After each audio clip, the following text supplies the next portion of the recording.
All right, looks like that's good. And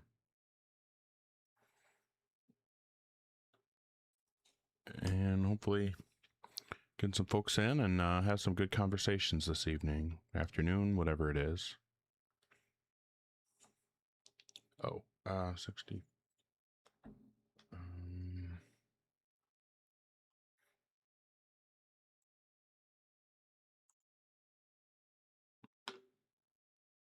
All right. Hope everybody's having a good one.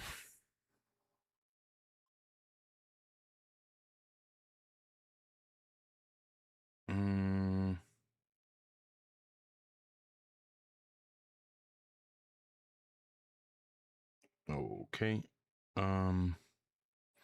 Hello. I'm doing well today. Hopefully you're all having a good one.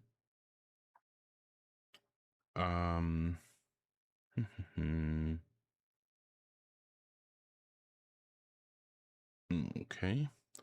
Hopefully everybody's having a good one today. Having a solid weekend. Oh, I suppose I can put up, I do have my, YouTube, if anybody's interested in going to subscribe over there. Also have the Discord if anyone's interested in joining.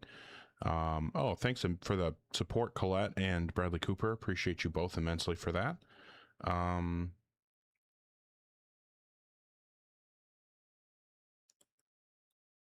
But yeah, hopefully. Oh yeah. Oh, thanks. Yeah, I just added the Ogar debates thing to it. Or text to it or whatever. Yeah, I want to put this in the YouTube chat.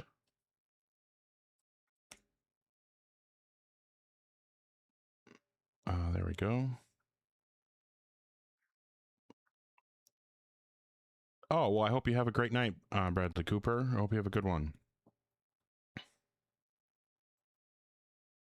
Okay. So as always, looking for folks who are 18 plus and have some kind of argument or evidence that will provide justification to believe in a God. Obviously, my position is that there is no justification to believe in God, but hey, maybe you can change my position. Hey, Jaden, hopefully you're doing well. It's been a bit, yeah. Oh, that's hilarious. Okay. All right. Yeah, hopefully we don't have to deal with the unbeatable argument about the CIA files tonight. Thanks for sharing the live, Lou. That's really kind of you. Appreciate everybody tapping the screen and getting the likes up early in the stream and sharing it out. Definitely helps. And thank you to the folks supporting right away. Like I said, Colette and Bradley Cooper and Dan Blackroyd and Bradley and Terrence and in the cap. Thank you very much. And John F, thank you. If you are 18 plus and have some kind of argument or evidence that will provide justification to believe in a God, feel free to request. I'd be happy to have the debate, and we'll try to bring up our first guest. Hello. Hi, Uni. I'm 18. 18, okay. And what version of God do you believe in? I believe in the Christian God, but I do have a question for you. How are you expecting somebody to convince you God is real if God is based on faith? Well, if you think that the only reason to believe in a God is because faith, well, then you would just be agreeing with me that there is no reason to believe in a God. What? No, no. What I'm saying is Christianity is faith-based. All religion is faith-based. Saying it's faith-based is saying that you don't have a reason to believe it, but you believe it anyway. That's what I'm saying. I'm saying there's no reason to believe in a God. Right. You don't have a reason to believe it, but you believe it anyway. That's the definition of being irrational. So my position is that it is irrational to believe in a God, and it sounds like you agree with me. I don't agree with you because I am a Christian. Okay, so then what's the reason to believe in a God? My reason she thought I didn't think I had anybody. I had a question. That was it, boy.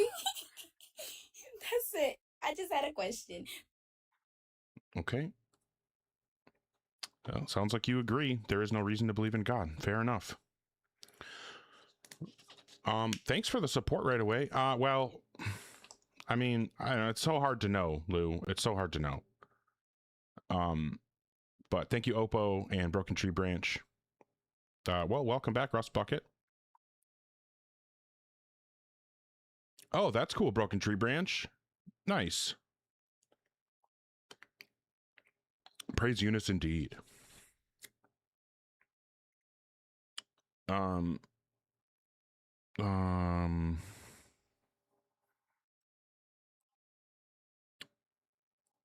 Stood on my... Okay, if you're in the guest queue or thinking about joining, make sure that you are 18 plus and that you have some kind of argument or evidence that will provide justification to believe in a God. Oops, there we go. Okay. Hi, Cologne, how old are you? Hi, I'm 23. I'm sorry, you said 23? Yeah. Okay, and what version of God do you believe in? I'm a Christian. Cool. And then what would you say is the best argument or evidence that would provide justification to believe in a God? Yeah, I would really maybe only be able to point to things that would raise the probability per se. Well, that would be evidence, yep. Yeah. So something that would raise the probability is we've seen and we only know of life coming from life. We've never seen life come from non-life. So therefore it would just...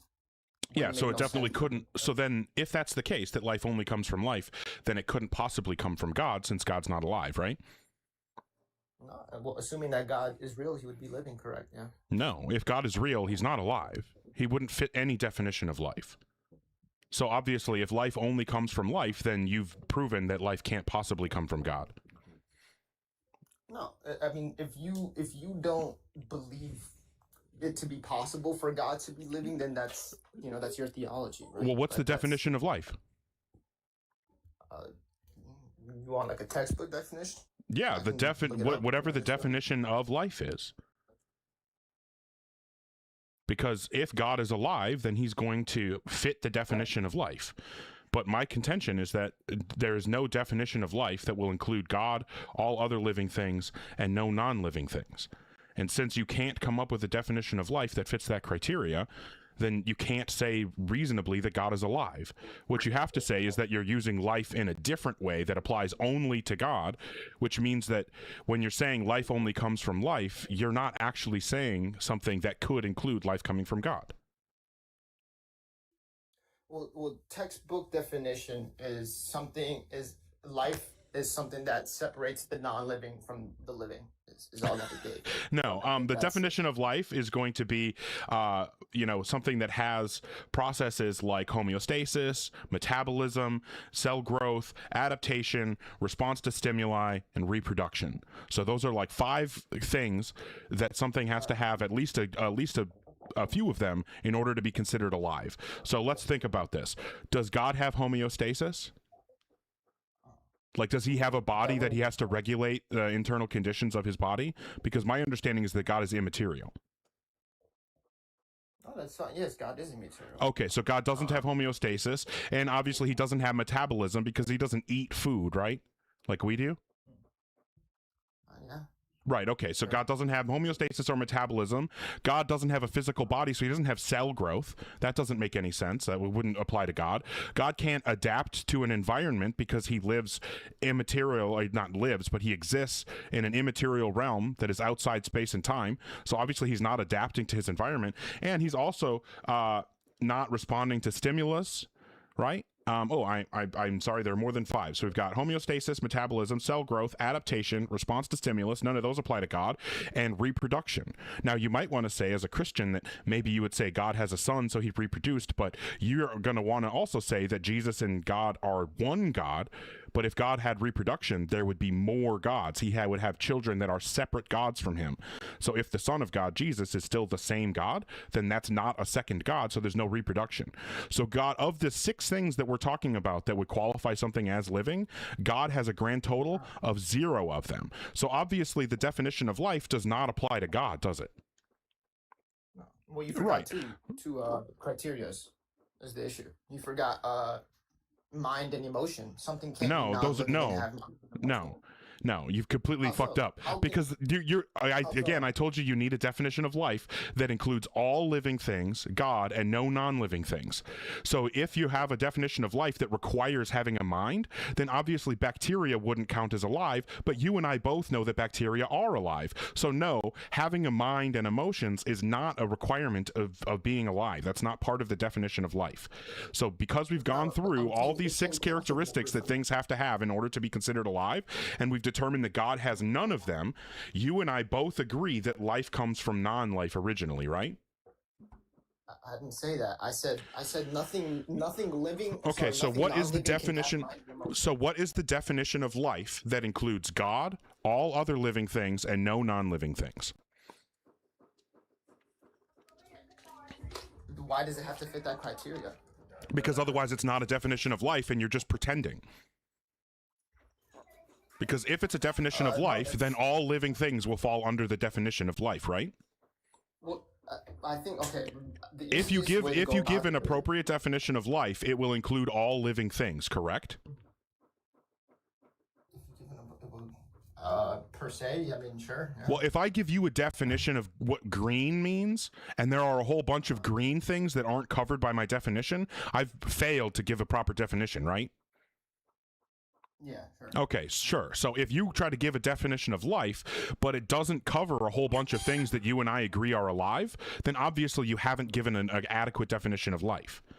So I've given a definition of life, and we've determined that God does not fit that definition. If you think you have a better definition, I'd be happy to hear it, but it has to fit those criteria. Well, yeah, I think... Okay, so what's the definition of life? Easiest way to go about it is, can you tell me something that is non-living that has mind and emotion? I'm not going to let you pivot. What is the definition of life? That's exactly the claim. No, what's the definition of life? All I said was God has a mind and emotions. I don't care. I disagree. There are lots of living things that don't have minds and don't have emotions, so that is not one of the criteria for being alive.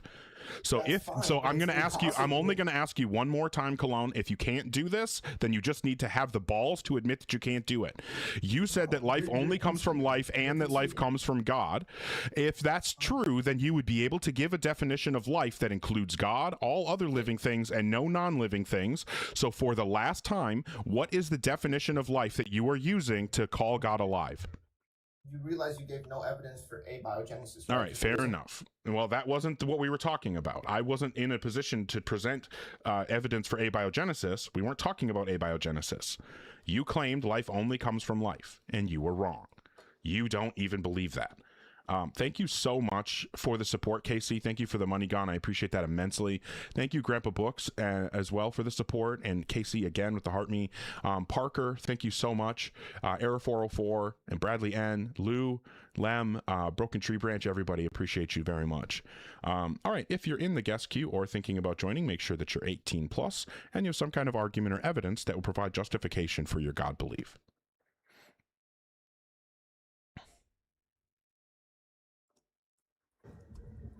Hi, Antonio. How old are you?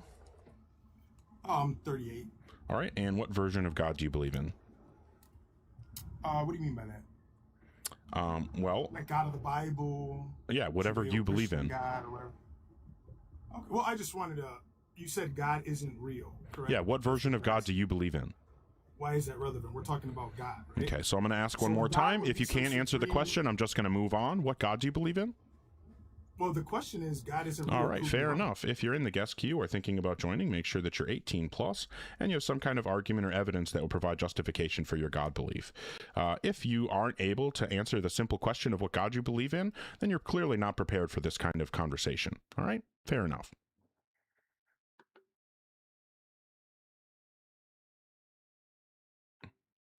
Oh, well, apparently Shania didn't want to connect.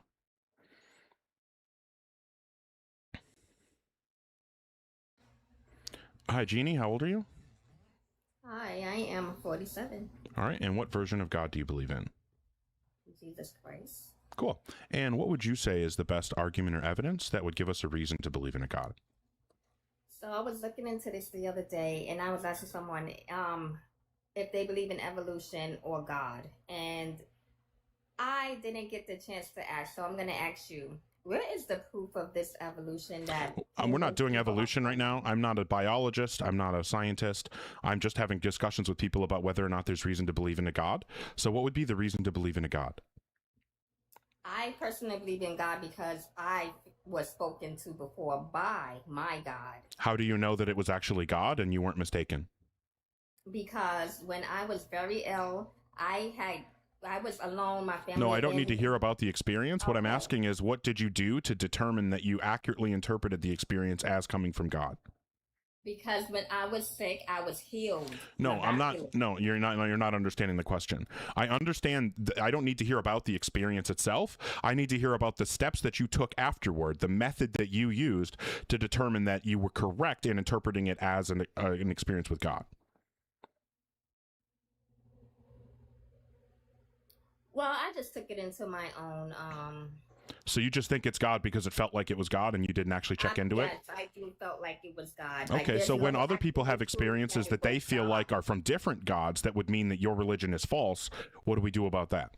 How do we tell that they're I wrong? don't think anybody's religion is false. I think God is one God. and everybody Do you is think that God. Jesus is the Messiah? I feel that Jesus is everything he says he is in the Bible. Right. Yes. Yeah. So is he the savior? Yes, I do. I feel Okay, like that. fantastic. And so there are lots of religions that say Jesus is not the savior. Are those religions correct when they say Jesus is not God? In their sense of religion, yes, they Okay, have so been it's created. true that Jesus is God and it's true that Jesus is not God? In Christianity is true. No, I'm asking See, you I'm just asking you whether it's true both that Jesus is God and that Jesus is not God. Are both of those things true at the same time? So I'm gonna say yes. To Okay, that point. well then you're just rejecting logic and there's no conversation to be had. Clearly you don't have any concern about, your beliefs being true. All right, if you're in the guest queue or thinking about joining, make sure that you're 18 plus and you have some kind of argument or evidence that will provide justification for your God belief. All right.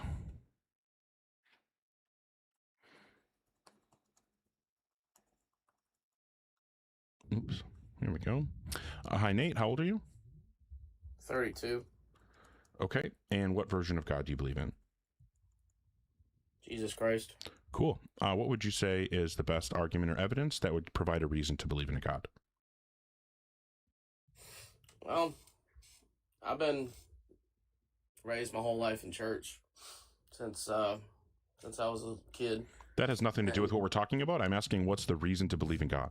Well, I'm getting to that. Okay, well, I don't want you to get to it. I want you to either be there right now or I can just move on to somebody who wants to Okay, actually discuss the alright. substance. Do you believe in wind? Okay, so I'll ask one more time. What would you say is the best argument or piece of evidence that would give us a reason to believe in a God? That's the evidence. I mean, everybody. Well, if you have evidence, then just present the evidence. It doesn't involve asking questions. Okay, well, I look at it like this. If there's wind blowing and I can't see it, but I can feel it, I believe it's there. Same reason people might want to say that if they can't see God, they believe it in their heart that he is real.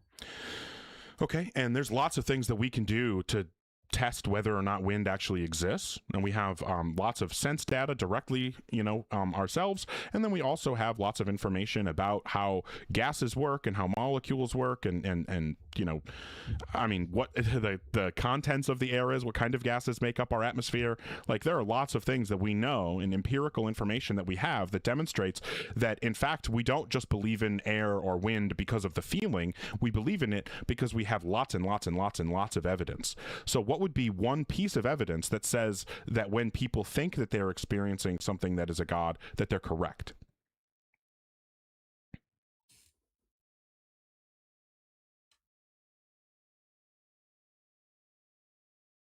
Fair enough. All right. If you are in the guest queue or thinking about joining, make sure that you're 18 plus and you have some kind of argument or evidence that will provide rational justification for your God belief. Do I do text debates? Not really. I mean, I talk to people in the Discord. Whoa. What are you talking about? I just got a restriction, and for the first time ever, had the opportunity to appeal, so that was fun. Yeah.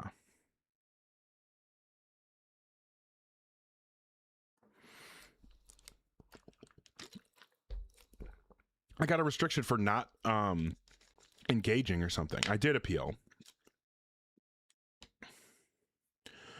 All right. If you are in the guest queue or thinking about joining, make sure that you're 18 plus and you have some kind of argument or evidence that will provide rational justification for your God belief. All right. Not your Daily Editor. You need to calm the fuck down. We're going to do one of these. Okay. That could very well happen, Rust Bucket, or it's because I was just sitting here talking. And not doing anything to engage with TikTok. Like, I don't know. It wants you to be like clicking buttons and stuff, I guess.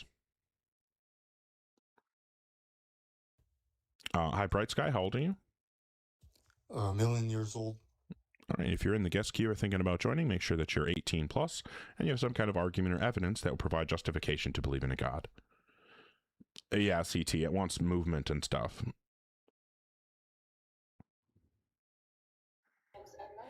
Hi, Helios. How old are you? Hey, Olger. I don't like to give personal information, but I'm over 18. So I will ask again. If you can't answer my two simple preliminary questions, then we can't have a conversation. So once again, how old are you? 30. All right. And what version of God do you believe in? The Spinoza God. Okay. So you're a pantheist? Panentheist. Well, Spinoza was a pantheist. If you're a panentheist, then you don't believe in Spinoza's God. So which is it? All right, yeah, sure, it's pantheist. And... Okay. Well, then we're just not talking about the same thing when we say God, and so then all the only disagreement we would have would be semantics, and that's not interesting. So I'm not gonna waste anybody's time with that. So if you're a pantheist, just don't request. I don't want to talk to you, right? So I want to talk to folks who are 18 plus, who actually believe in a God in the sense of, you know, like a monotheistic God, some kind of mind, immaterial mind that created and sustains the universe, something like that. Pretty simple. If you don't believe in a God like that, if you just define the universe as God, or you define, you know, a water bottle as God, or a vehicle or something like some physical object, that's fine. You can use words however you want to. That's just not a conversation I'm interested in having. All right.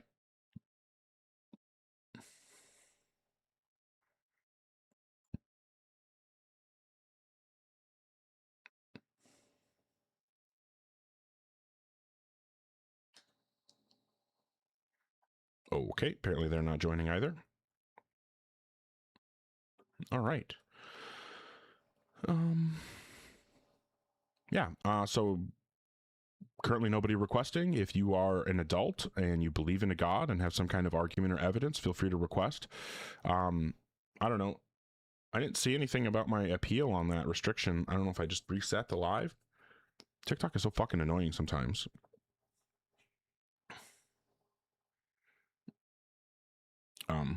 Yeah, I don't know. Maybe we'll try that in a bit here.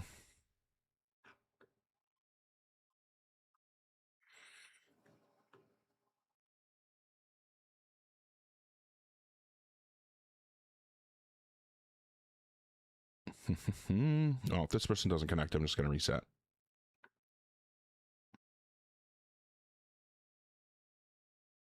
Okay. All right, we're going to give the TikTok a reset. I'll be right back.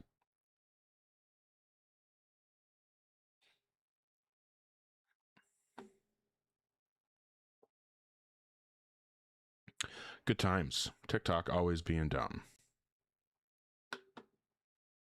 Oh, do one of those. All right. All right, should be good.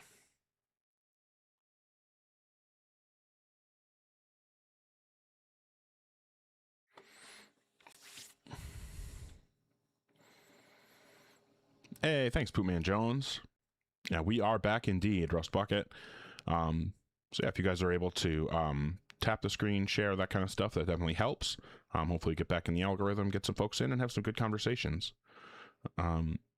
If you want to discuss whether or not there's reason to believe in God, feel free to request, as long as you're an adult and you actually have some kind of argument or evidence. Hi, Paige. How old are you?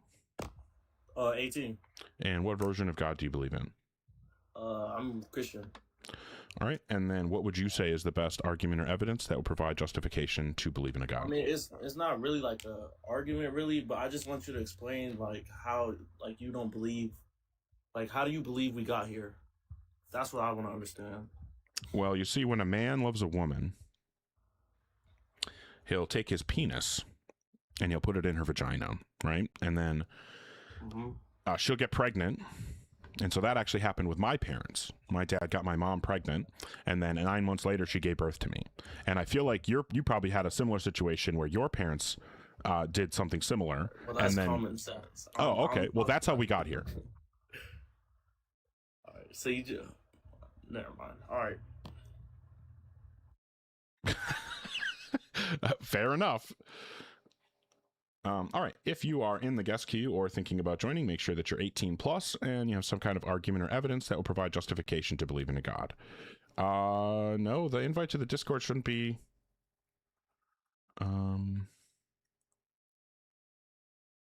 Nope, it's still good. Just confirmed it. The link for the Discord is tinyurl.com/OGAR-debates. It is still good.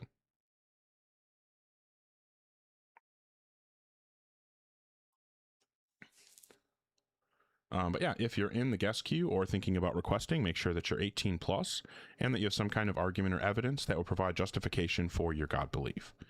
Well, we'll see. Hi, John. Hello? How old are you? 32. I'm sorry, you said 32? Can you hear me? Yeah. And what version of God do you believe in? I'm a Christian. And what would you say is the best argument or evidence that will provide rational justification to believe in a God? The creation story within the Bible is kind of consistent with the Big Bang Theory.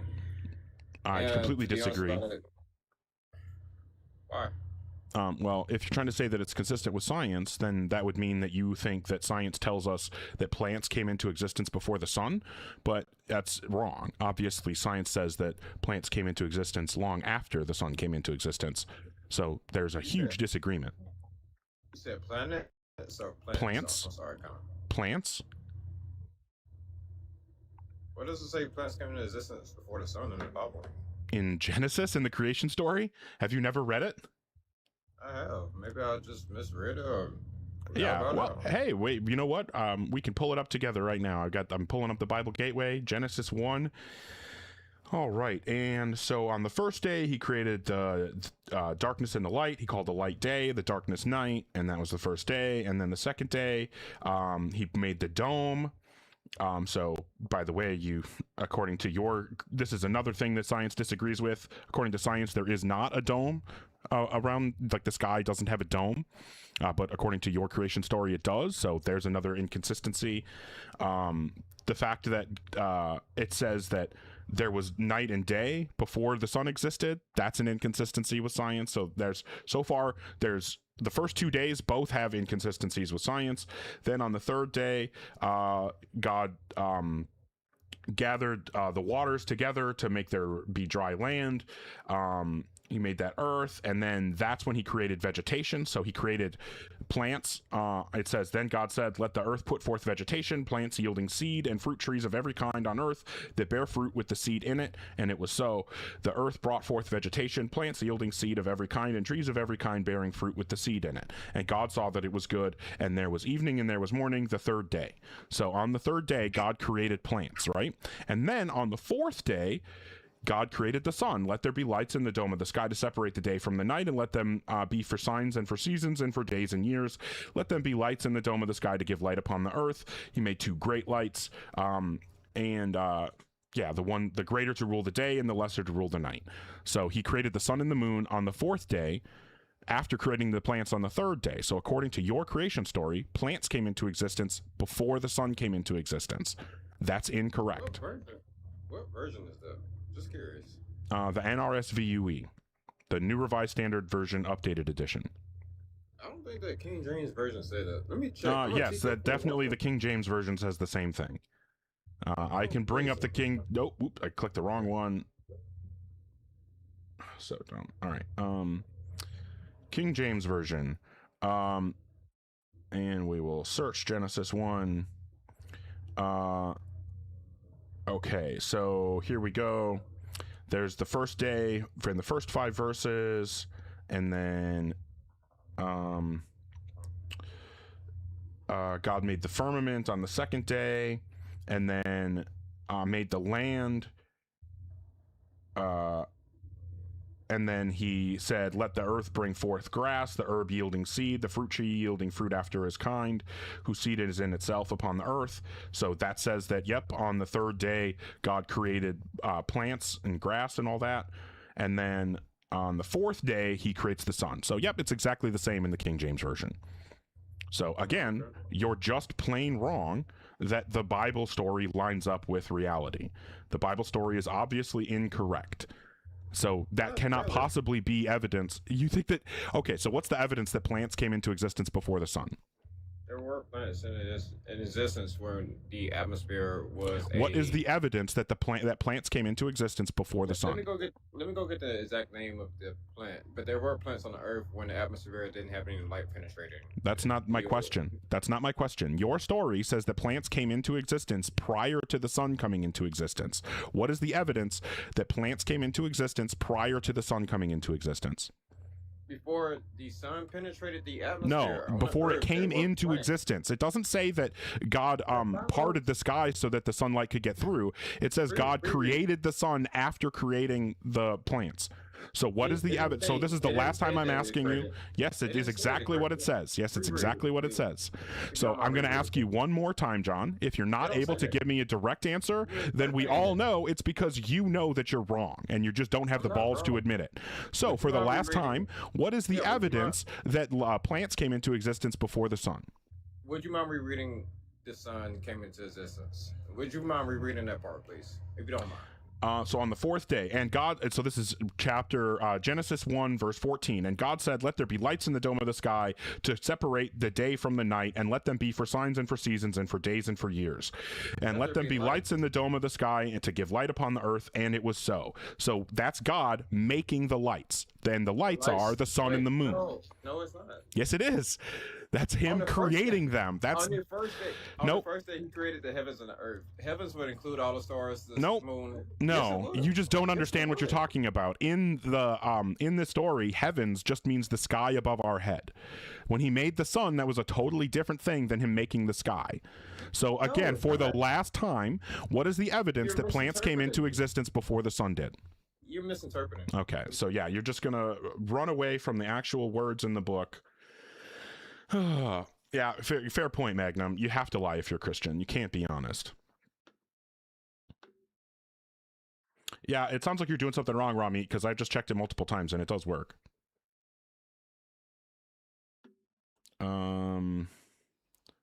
Genesis lines. Hey, thanks, Casey. With science. Okay. Thank you so much, everybody, for the support. Thank you, Russ Bucket, and Lem, and Naomi, and KC, Poopman Jones, Neurospicy Cat Lady, glad to see you. Thank you for the support. Common Sense, what is this? With Alan, thank you so much, Alan. Russ Bucket and Aiden, Alan Gibson, Flarf Blarf, appreciate it. Fagend, Ashley and Lou, thank you so much. Roger, Lou, Lupine, Poopman Jones, you guys are awesome. Thank you so much sincerely for the support. Thank you to the new followers. Oh shit, we got up over 6,500. That's fucking awesome. Okay.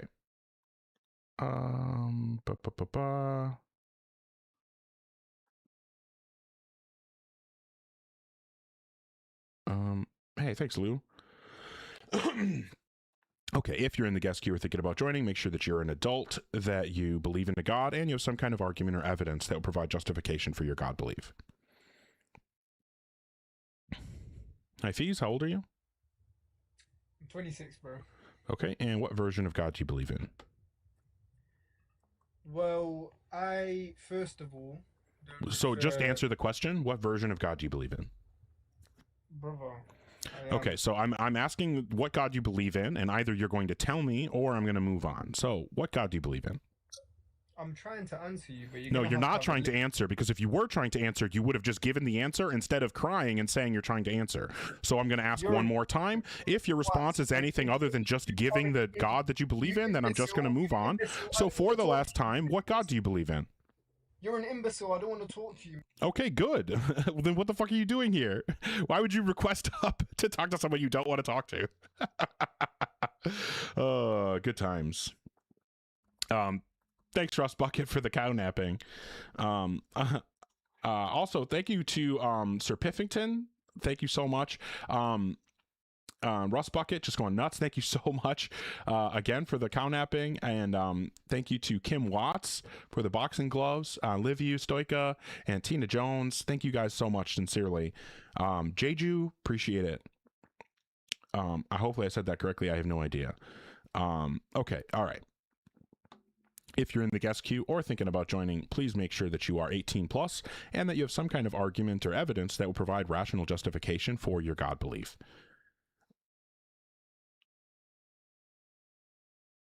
Okay. Hi, Cav. How old are you? Hi, I'm 49. All right. And what version of God do you believe in?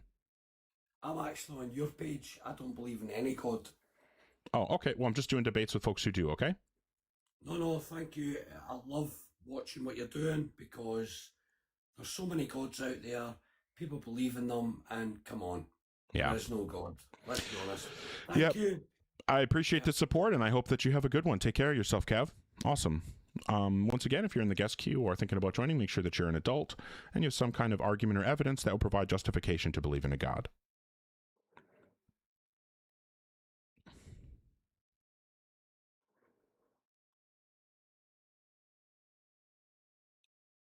We'll see if Joseph joins.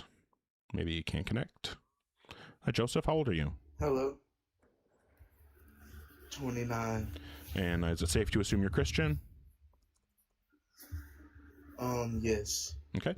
And what would you say is the best argument or evidence that would give us a reason to believe in a God? I have to go with the earth. Like, God is real. Like, everything on the world is real. That I believe in. I believe that the earth exists, but why should I believe that God exists? Well, here's the thing. We were all born on the earth, right? So if there were no God, we would not be here right now. Okay, what's the argument that we wouldn't be here if there wasn't a God? Because that way we would die. Yeah, that's just not believing. Right, that's just the claim. So why should I think that people wouldn't? So why should I believe you that people wouldn't be alive unless there was a God? Because if there were no God, we would not be here right now. That's just why I believe in Joseph. God. Like, you don't believe. Joseph, that was just the claim again. I understand that you think that we wouldn't be here if there wasn't a God, but I don't know why you think that. So just for the last time here, can you please tell me why we should think that? I don't know. Okay, fair enough. Do you have anything else? No, that was about it. All right, well, I appreciate you, and I hope you have a good rest of your day. All right, if you are in the guest queue or thinking about joining, make sure that you're 18 plus and you have some kind of argument or evidence that would provide rational justification for your God belief. All right.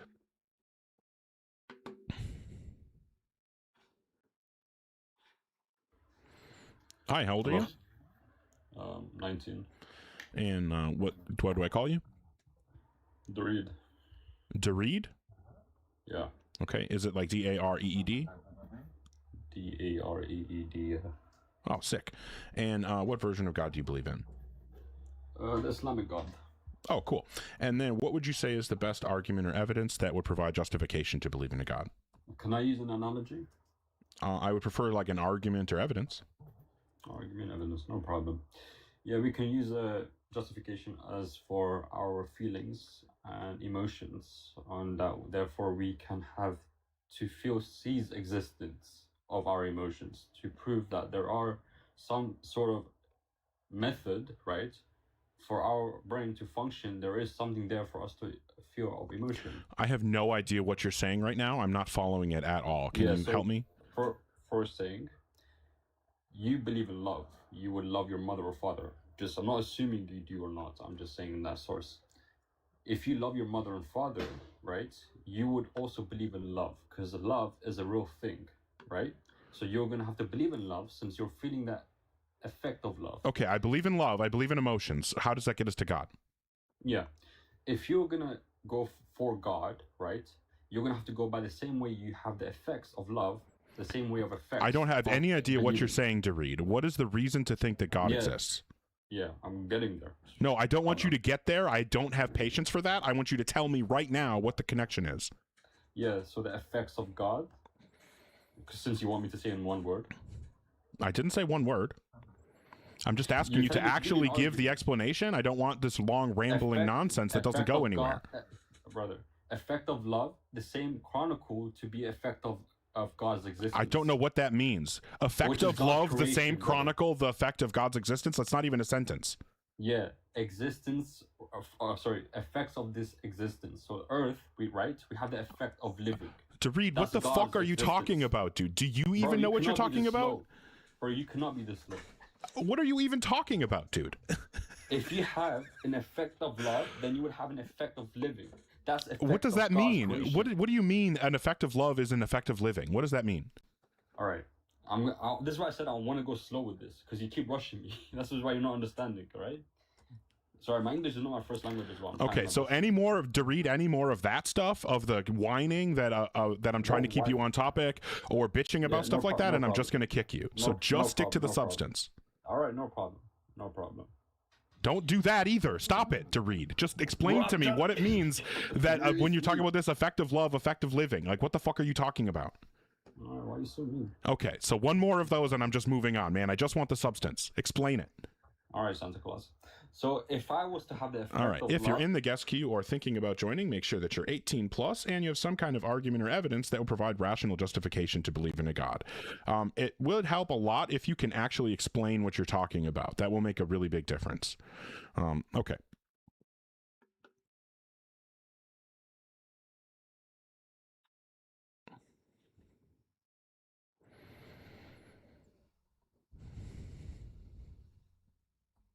Okay.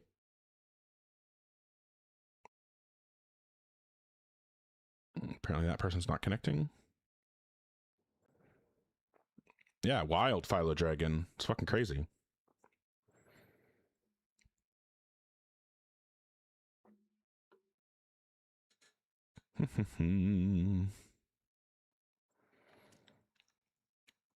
Yeah, I have no idea how we got 775 people here, but that's awesome.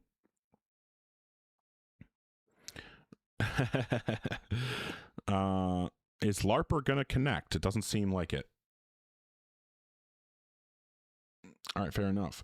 If you're in the guest queue or thinking about joining, make sure that you're 18 plus and you have some kind of argument or evidence that will provide justification for your God belief. Yeah, everybody's on for a Saturday. Yep.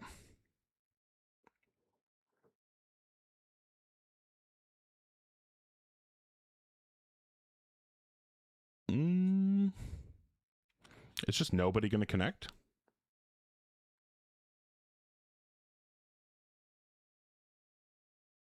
John. Oh, right when I stopped, he finally connected.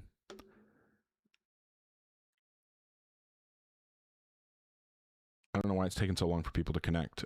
Well, you weren't on my side. You can request again.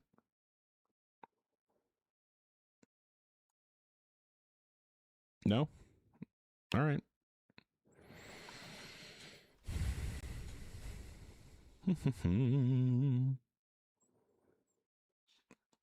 LARPer's still not going to connect. Oh, hi, LARPer. How old are you? You look like a fucking... Wow. That was fun. All right. So if you are 18 plus and have some kind of argument or evidence that will provide justification for your God belief, feel free to request. I'd be happy to have the debate. John, how old are you? 20. And what version of God do you believe in? It's more deism, sort of, kind of. I'm kind of agnostic, but I acknowledge that there has to be some creator. And what would you say is the best argument or evidence that would give us a reason to believe in a God? I'd say the best argument for me is that we see that everything is dependent on each other, whether it be from like physical things, just how the universe works on itself, it relies on prior conditions or different stuff to coexist it. So I'm saying like things that are dependent cannot like explain their own existence, if you get what I'm saying. Well, So there must be. my concern here, though, is that the universe is just going to be the collection of all of that whole like causal order, right? So the universe, when we talk about the universe as a thing, that's just like the totality of the global causal order. And the global causal order is going to include those like grounding relations of things depending on other things. That's like that totality of all that is what we're talking about when we talk about the universe. So it wouldn't make sense to talk about the universe needing a cause or a grounding, because what the universe just is all of the causes and grounding. Does that make sense? Okay, so I sort of, kind of. So basically, what you're saying is, for my point, doesn't really make sense because the reason all these things rely and depend on each other is because of the situation it's in. Well, so my view. Is that a bad way to play it? I don't know. Maybe I can explain my view a little bit, and maybe that'll help. So my view is something called priority monism. So my perspective is that the whole of the universe is the only fundamental object that has like its own totally independent existence, and then all the parts depend on that whole for their existence. So like I'm a part of the universe, and I depend on the universe for my existence. And so now there are part to whole relationships where the whole depends on the part. Like for me, I depend for my existence on, you know, my cells or my organs, you could say, and then those depend on the cells, and those depend on the molecules, which depend on atoms and subatomic particles and all the way down to the quantum fields. But the quantum fields depend on the whole of the universe for their existence. So I would just say like the whole universe is the thing that everything else depends on and is built from.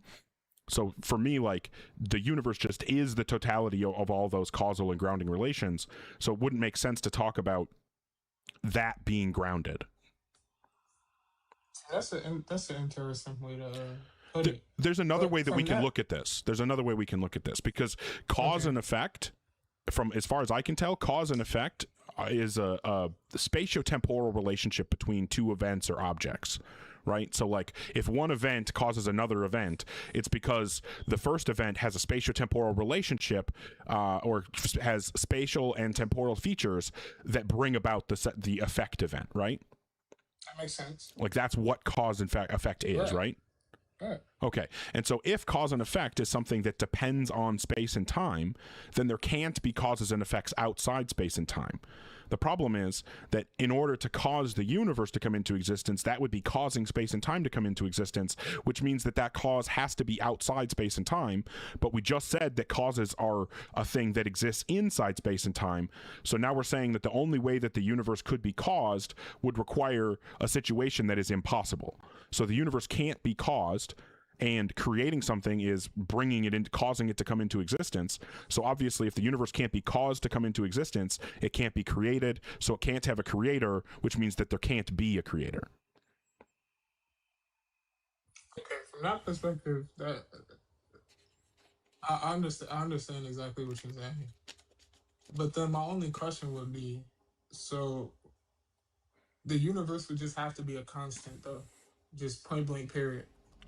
Yeah, like kind of how people think that God just necessarily exists. He couldn't fail to exist. I would just say that about the universe. The universe can't fail to exist. One good thought experiment is to think about, imagine a situation where there was nothing. Now, it's actually kind of hard to conceptualize what a nothingness experience would be, but let's pretend that we're thinking about what it would mean if there was nothing.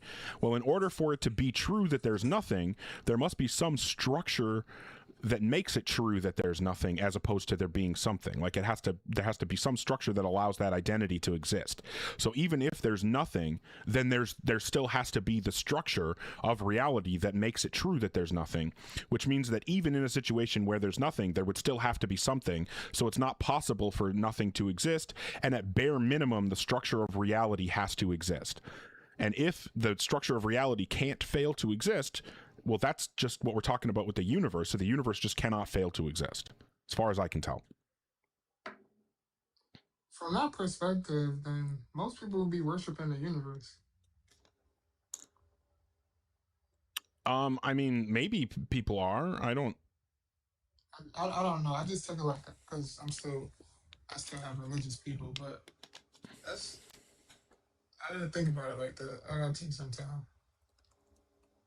Yeah, and I mean, this is interesting. You know, these are weird topics that not a lot of people think of, talk about, and aren't very common to hear about. So if you're not familiar with these concepts, totally reasonable. And I think that the intelligent thing to do is to say, oh, I haven't encountered this idea before. I got to think about it and see if it changes anything for me, or if maybe after thinking about it, I'll have a response for why I don't think it's correct. Because that could definitely happen, right? You could come up with a reason why I'm wrong. Mm-hmm. Yeah. I might definitely get back to you. Okay. Because what you said really does make sense. Because you can't, that the universe will have to remain a constant. And what you were saying about the cause and effect is really true. If you're outside of that, how can you cause the cause? Yeah, it doesn't work like that. Yeah. From what I'm understanding now, it just doesn't work like that. Yeah, and I think it's a good thing to look into. And like I said, maybe you will think about it and research it and end up agreeing with me, or maybe you won't. And then you could come back and we can discuss it. All right, I'm gonna let somebody else get up here. My bad. I appreciate the conversation so much, John. These are exactly the kinds of conversations I want to have. So thank you immensely, and I wish you nothing but the best, okay? Take care of yourself. You as well. Awesome. Massive W's in the chat for John. Massive W's. I'm putting in my notes, super good faith. Okay. Yeah, I don't know what's happening with 1,200 viewers. I don't know if that's real or if it's like bots or something, because that's happened before. I have no idea. But if it really is 1.2 people here, welcome in. Glad to have you. Thanks everybody who is tapping the screen and sharing the live. Appreciate it immensely. Thank you to the people supporting. I will let everybody know, if you aren't aware, I do have a YouTube, youtube.com/@OgarDebates, trying to get some more subscribers over there so that I can do more on that platform. I'm currently streaming there, so that's another option for where you can watch. I also have a Discord if anyone is interested in joining rather, and if you feel so inclined, you can support me on PayPal or Venmo. And of course, thank you so much to the people supporting me here, Lem and my human suit. Thank you very much. Poppy Loco supporting John, thank you for that. Jesse and Rust Bucket version 12, thank you very much for the support. Risen and Kimchi and Fight for Love, Poopman Jones, thank you so much. Rust Bucket and Lou and Tina Jones and Rust Bucket again, thank you so much. Thank you Poppy Loco and Atheist Cat and Kim Watts, and Rust Bucket just going crazy sending stuff. Thank you Sir Piffington and Atheist Cat and Pokegarumi, and Sir Piffington again. You guys are just going nuts. Thank you so much sincerely for the support. Also thank you to probably just Text Prediction and JMig and Lem and what is this, Echo the Therian. Appreciate it. Risen and Sir Piffington, Colette, Sweetest Sin, 24 Karat. You guys, thank you so much sincerely for the support. I really appreciate it. And Goatman, 24 Karat, Atheist Cat, Colette, you guys all rule. Thank you. Thank you Poopman Jones for the hat and mustache. All right, once again, thank you everybody, and I'll bring up the next person. If you're in the guest queue or thinking about joining, make sure that you're 18 plus and you have some kind of argument or evidence that will provide justification for your God belief.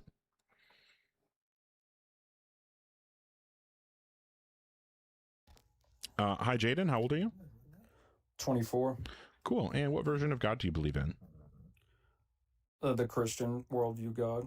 Fair enough. And then what would you say is the best argument or evidence that would give us a reason to believe in a God? I think my argument would be the transcendental argument for God. Okay. Which version do you like? I would just say like my version would be that you can't there can't be logic or reliable science that can be used without a God. You know what I'm saying? What's the justification for that claim? I can't hear you if you're off the app. Okay. Well, these preconditions are that it has to have an intelligent creator for these things to be able to happen as humans. Yeah, that's the claim. What I'm asking for is the support for that claim. Well, okay, the support, I guess. I really don't have a support system to. Well, how did you back up, confirm? How did you confirm that logic needs to be grounded in that way? Like, what if logic is just us trying to describe how reality works, and it doesn't actually need to be grounded in anything? Well, I think the process of that requires a higher mind. You know what I'm saying? Well, I know I wouldn't don't. be- Can you explain why it would require a higher mind for us to be able to attempt to describe reality? I think. Because it seems to me, even if we were just a product of evolution and had fallible senses and fallible capacity to understand and reason, we still would have the ability to try to describe reality. Now, are we guaranteed to get it right? No, of course not. But I don't see any reason why I would think that if we were just the product of evolution, that we wouldn't have the capacity to try to describe reality and you know, with things like math and logic and you know, so forth. Yeah, I get what you're saying. It's just Okay. I don't think that without the objective moral truth of a creator that these things could surpass and get to where we have in this point. Yeah, but why in not? time. Like, this is just you restating your claim over and over again, and you keep like saying it in different words, and that time you added some extra words to it. But all you've done so far, Jaden, is just reassert your claim over and over and over and over again. I'm still just waiting for even an attempt to try to give me a reason to think that your claim is correct. Yeah, but I think that you're just putting the burden all on me. Like, You're the one that made the claim. You said that we should believe in God because God is the precondition for having logic and knowledge or whatever. So if God if God has to exist in order for us to be able to use logic, fine. But I need a reason to think that you're correct when you make that claim. It is your burden. It's not my burden to prove you wrong. If that was how things work, then I could just say God isn't real, and then now, as long as nobody else has 100% proof, then everyone has to accept that God isn't real. Of course, that's not how it works. I see what you're saying, but okay, so what is your proof to Okay, say so that you God isn't agree real? that you don't have any support for your claim? Well, no, I'm just saying. Okay, that- so well, here's your options, Jaden. You can support your claim, and that's what we'll continue talking about until we've concluded the conversation about tag in one way or another. Or you can concede that you don't have anything, and I can give an argument why I think nobody should believe in a God. I guess I really haven't done enough research on my claim to assert enough evidence to you to give you, you know what I'm saying? Because even if I try to explain it to you in my own way that I haven't done enough research in, that you're probably not going to articulate or understand my articulation of my argument because I haven't done enough research. So I'm just giving you my claim to why I think it's true. Okay, well, I can give you a good argument for why I think that we can't expect that I don't think God can be the grounding of logic, intelligibility, or any of those things. Because in order for us to perform rational inquiry, that requires that reality is governed by impersonal, invariant logical structure. If reality wasn't consistent and invariant, impersonal logic, it didn't have that invariant, impersonal logical structure, then we wouldn't be able to investigate reality. But if there's a personal absolute will that grounds reality, like a God, then that means that logical structure is contingent on the will of that being. It's contingent on that being's volition. And okay, yeah, but if logic is contingent, on a volition like that, then it wouldn't be able to serve as the precondition for rational inquiry. So if we can perform rational inquiry, then that means reality must not be grounded in a personal will like that. So that means that the fact that we can use logic and rationally inquire about reality is a demonstration that there isn't a God at the foundation. Like, I get what you're saying, but I think that's disregarding free will in the sense that you... So what would you we don't- disagree with in what I said? Well, you said that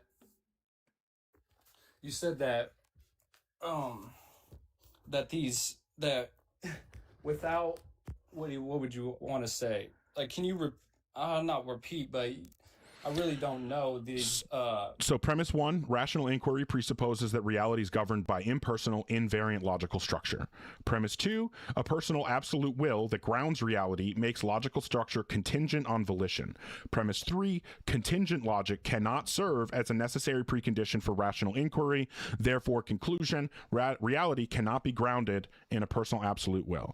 Like, if we can do rational inquiry, if we can perform rational inquiry and use logic, then reality must be grounded in an impersonal, invariant logical structure, not a will. So impersonal structure without will. So how is that possible if we all have free will? Well, it depends. I don't think it depends. Depending on what you mean by free will, I don't think we have free will. I assume you mean libertarian free will. Okay. I'm a compatibilist. Okay. I think libertarian free will is impossible. Like, I don't, because libertarian free will requires the conjunction of two things. It requires that the agent is the source of their decisions and they're in control of their decisions, and also that they actually have the ability to have done differently in a specific situation. I don't think those two things can both be true at the same time, because if you're in control of your decisions, then that means that your reasoning capacity is what is determining what decisions you make, which means that if you're in a situation with a given set of reasons to act one way or another, then your reasoning is always in that specific situation going to lead you to the same conclusion, because it's the same reasoning about the same criteria or about the same circumstances. So if you actually have control, then it's not possible for you to actually have the ability to do differently. But if it is possible for you to do differently like if you could run the same situation 5 times and you can actually do differently each time, that means that you're not actually in control of the action. It's some random thing that's determining the action. So either I see what you're saying. That goes into unconscious being and no, what I'm saying is that it's just not possible. Like what I'm saying is it's just not possible for both of the criteria for libertarian free will to be true at the same time. That's what I'm saying. So libertarian free will is impossible. But again, I'm a compatibilist, so I believe in free will in that way, and that we're the proximate cause of our actions. We do have control. It just is deterministic as far as I can tell. Okay, and but this is way off topic here. So again, my claim here, your claim initially was that logic has to be grounded in a God. I asked you to support that. You weren't unable to do so. I gave you an argument that in fact, if logic or reason was grounded in a God, we wouldn't be able to reliably perform rational inquiry. And since we are able to reliably perform rational inquiry, we should conclude that in fact, logic is not grounded in a personal mind. So I don't know if you have any response to that, or... Yeah, I mean, I really would have to do a lot more inquiry, like you said, and research on this topic. Like I just said, that is my claim for why I believe. Okay. But I guess well, I'm going to ask you if not enough circumstantial evidence for my claim. I guess, yeah, you're right. Well, I'm going to send you away with a few questions if you're interested in TAG. The questions that I think that you should be asking is, how do you verify that the transcendental thing you're pointing to, like logic or knowledge or truth, needs to be grounded in the way that you're saying it does? And remember that the answer to that has to be worldview independent, because if you're just saying your worldview requires this certain kind of grounding, then that's not going to be compelling to someone who doesn't already hold your worldview. Yes, so you I understand that, yeah. Okay, so you need to find the worldview independent reason this transcendental thing needs to be grounded in the way you're saying it does. The second question, how do you determine the worldview independent list of what it takes to ground this thing, right? So again, like you're going to say, like in your worldview, the only thing that can ground logic is the kind of God you believe in. But obviously, like you could have a different religion where somebody says, in fact, logic is grounded by a quadrinal God instead of a Trinitarian God. Or you could have somebody who believes that logic is grounded by a duo God, like a dualistic God, whatever. Like you could have all these different things. So you need to determine from outside your worldview what are the criteria that would be necessary in order for this thing to be grounded properly. And so again, that has to be worldview independent. And then the third question, it sounds like and you'll notice I'm talking so much about worldview independence, because the third question is going to be, I want you to ask yourself, am I just saying other people's worldviews are wrong because they don't have what my worldview says worldviews need? Because if that's all you're doing, then what you actually want to do is not this like, you can't ground logic thing. What you actually want to do is just say, my worldview is better than everybody else's worldview, and then you just do a worldview comparison and you compare, you know, like theoretical virtues like explanatory breadth, simplicity, whatever. Yeah. So those are the things that I would recommend that you think about while you're thinking about tag. Alrighty. Appreciate All right. it. Well, thank you very much for the conversation. Typically when people bring up tag, it goes really badly, so I appreciate you being a good faith interlocutor. Well, I appreciate you letting me come up here and trying to debate my worldviews that obviously I need to do more research on. I appreciate it. Well, I can't wait until you do and come back next time and fucking ruin me. Maybe not. You probably ruin me again. Man. Fingers We'll see. crossed, man. Next time you could be the one that converts me. Well, we'll see, man. I All right. appreciate the conversation. Yeah, appreciate you too. Take care of yourself. You too. Awesome. Hey, W for another good conversation. Typically when people bring up tag, you think it's going to be a shit show, and that was anything but. That was a fantastic conversation. Thank you so much, Jaden. Okay. If you are, well, actually, you know what? Before I go to the next person, just remind everybody I've got the YouTube and the Discord, and you're able to support me, PayPal, Venmo, if you so choose. If not, no worries, not an expectation or anything, just letting you know the options there. And speaking of supporting, thank you so much to, well, first off, people supporting Jaden. That's fucking awesome. Thank you, Sir Piffington, and Rust Bucket, and 24 Carat, and Poppy Loco. Thank you so much, everybody, for supporting Jaden. I really appreciate you guys doing that. You know, when we get the good people up here, it's really awesome that you guys show them support. And then also, of course, I sincerely appreciate the people supporting me. Vaultify Clips and Lou and Neurospicy Cat Lady, thank you so much. Thank you to 24 Carat and Neurospicy Cat Lady again, and Lou, Jay McHugh, Lou yet again, Rust Bucket sending a bajillion things. God damn, Rust Bucket, you're going fucking crazy. Thank you so much to both Rust Bucket and Lou, just going nuts. What is this? It's Love, Peace, and Soul. Oh, fair enough. Thank you. It's Love, Peace, and Soul. Appreciate you. Racy Stacy for the Spartan helmet. Thank you so much for that. Goatman, Poopman Jones, everybody. Thank you so much. And thanks again, Vaultify Clips. Okay. We're going to get to the next conversation. Thanks for bearing with me. I just don't want to take the support for granted. I do want you guys to know how much I appreciate it. But if you're in the guest queue or thinking about joining, make sure that you're 18 plus and you have some kind of argument or evidence that will provide justification for your God belief. Oh, I think I spoke to this person recently. Hi to the Earth. How old are you? I'm 19. All right. And what version of God do you believe in? Probably. Well, I'd say I'm not agnostic, but I'm Christian. I'd say. Yes, yeah. Okay, and what would you say is the best argument or evidence that would provide a reason to believe in a God? Alright, so in Prophet 7, it says Schopenhauer gave heads to. Oh, this guy, really? Fair enough. Could somebody get that troll block? That would be great. I don't know if one of the mods are able to do that. If you could, that'd be awesome. If you are in the guest queue or thinking about joining, make sure that you're 18 plus and you have some kind of argument or evidence that will provide justification for your God belief. Anti-theist? Yes, I would consider myself anti-theist. Mostly anti-faith, though.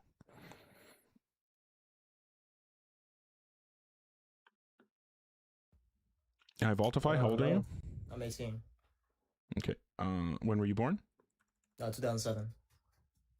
And what version of God do you believe in?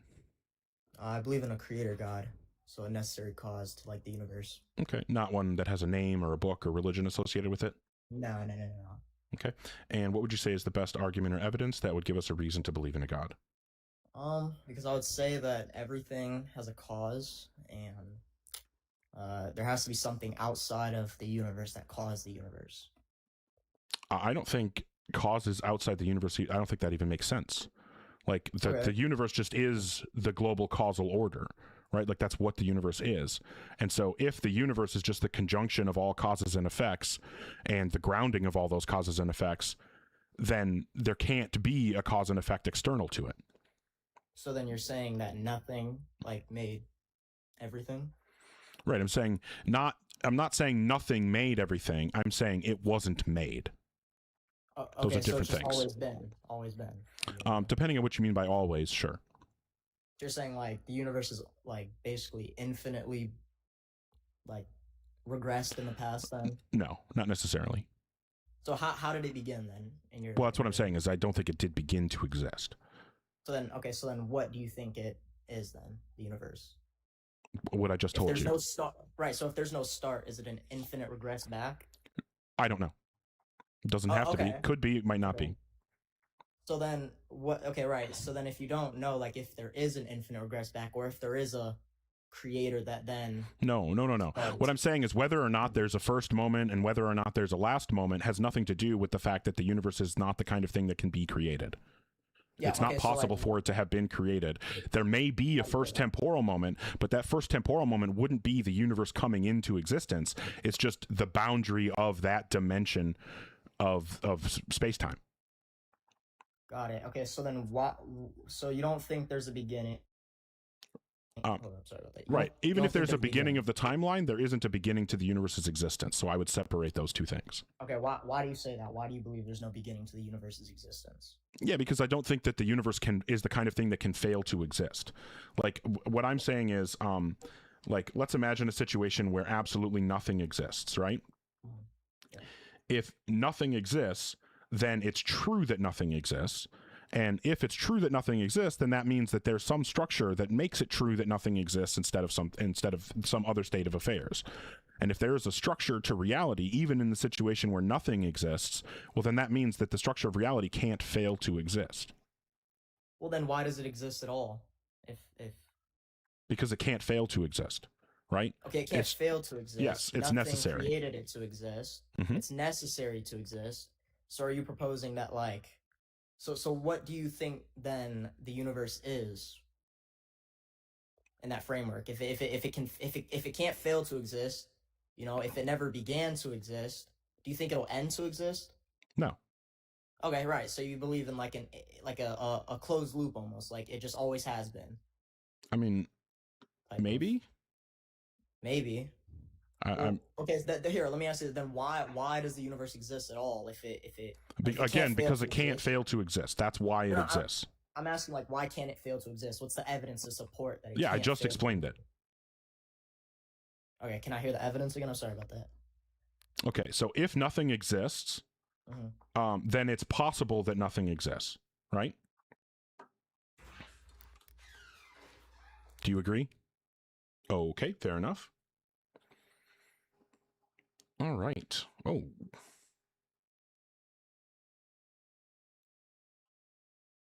All right. So if you are in the guest queue or thinking about joining, make sure that you're 18 plus and you have some kind of argument or evidence that will provide rational justification to believe in a God. Hey, thank you, Jay McHugh, and everybody for the support. Thank you to Russ Bucket and SEAC. Supporting Faultify. Hey, fair enough. Thank you. Thank you to Jay McHugh and Error 404. Whoa, Poopman Jones, what are you doing over here? Just poking around. Fair enough. Lou, thank you so much for the support, and Neurospicy Cat Lady and Sir Piffington. You guys all rule so much. No, you're good, Poopman Jones. I just got notifications over here. I was like, what's that? But you're good. All right. Once again, if you're in the guest queue or thinking about joining, make sure that you're an adult and you have some kind of argument or evidence that will provide justification to believe in a God. Okay, there we go.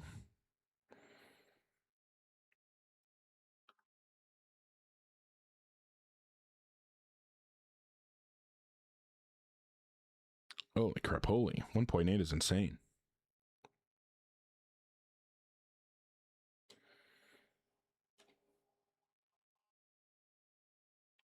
Well, apparently they're not joining. Let me check one thing real quick here. Sorry. I'm gonna do this in here. We go in here.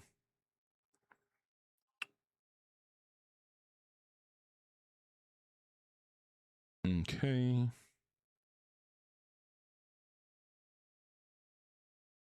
And there. All right. Okay, so once again, if you're in the guest queue or thinking about joining, make sure that you're 18 plus and have some kind of argument or evidence that will provide justification to believe in a God. If there are really 1,800 people in here, that's awesome. Thank you so much for being here, everybody. Appreciate the,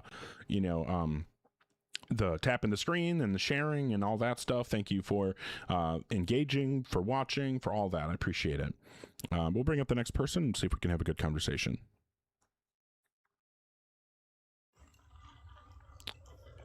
Hello? Hey. Okay, I didn't like the background noise there. That was, I don't know, did not inspire confidence. Too many trolls. Maybe I'm a little bit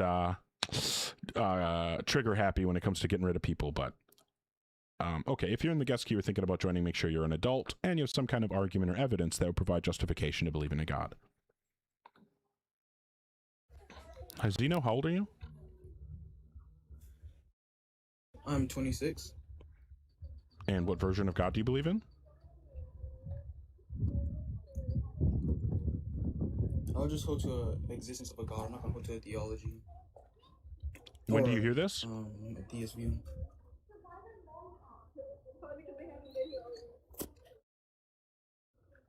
Hold on, sorry. Am I lagging? I'm going to count to 3, and then I'll ask you to say 4. 1, 2, 3.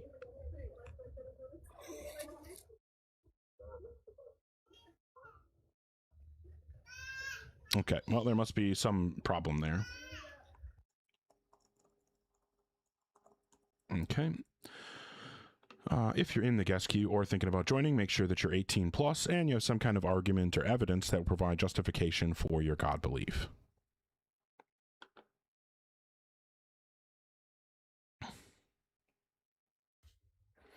John, how old are you?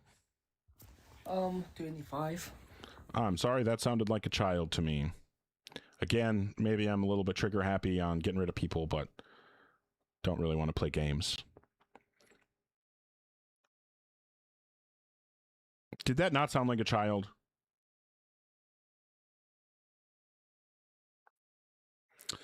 I don't know, maybe I'm just an asshole.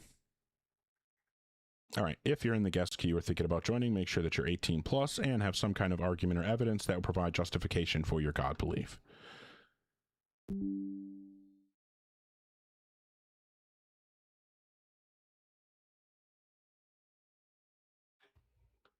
Hi, First Axiom. What have you got for me?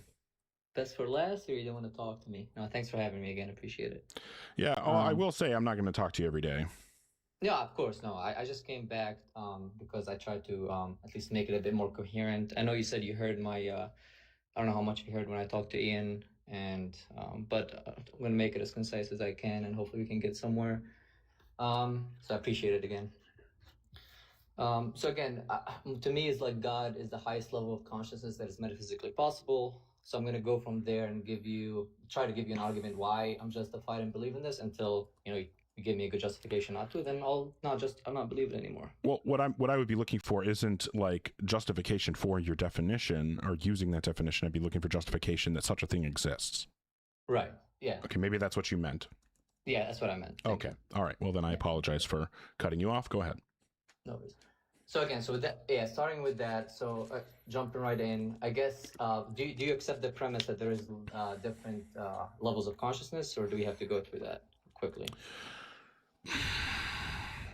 I don't know. I think that it seems like a weird thing, but I can grant it. I mean, it just seems like a weird way to try to quantify something that I have no idea how we would actually quantify. I would just say like higher level of consciousness entails greater ability for grasping truth. Let's just say that. Like if you assume a dog is conscious, a human is conscious, humans have higher ability to grasp truth than dogs. Therefore, let's just go with that definition if that's okay with you. Okay. All right.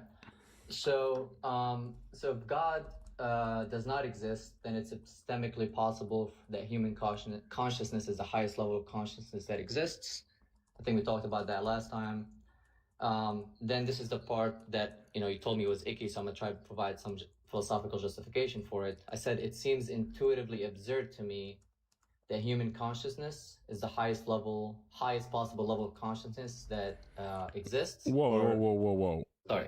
There's a huge difference between saying humans are like hypothetically humans being the highest level of consciousness is a very different thing than saying humans are the highest possible level of consciousness. Okay, so yeah, you're right. Thanks for the clarification. So in the second one, if God does not exist, then it's technically possible that human consciousness is the highest level of consciousness that exists right now. That's what I meant. I didn't mean the possible. Okay, so is that premise So- one? If God doesn't exist, then humans could be the highest level of consciousness existing? Yeah, let's go with that. Yeah. Okay, and then what would be premise two?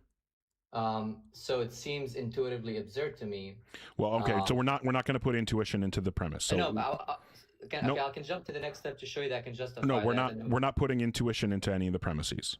If you want to try to make this argument work and be not just the atheism is icky, therefore God that you gave before, then we Right. need to keep intuition out of it entirely. Okay, then I wanted to clarify with you. Have you heard of phenomenal conservatism, the epistemological theory? Yes, it's Michael Humer's Yes. pet That's what project, I'm and doing. it's absolutely stupid. Okay, that's fine. So I guess so. You're saying if but the thing is, it says so at face value, you have a justification for believing something. I'm saying I have the justification to believe it until you show me a good. Right, I reason not to. disagree. We disagree. Okay, I guess if we disagree on the epistemic theory, then yeah, I don't think we can go from here. But I was just hoping you would. Yeah, the best you that I okay, could give you is that seemings can be like a minute amount of starting evidence, but really, seemings, intuitions should just be the impetus for investigation, right? Like it seems like X is true, and so now I'm going to investigate whether or not X is true. It should not be, it seems like X is true, therefore X is true. I don't know if you're familiar with Catholic Thinker, but we were talking about this one time, and I think that he said the best thing I've ever heard or seen anybody say about this.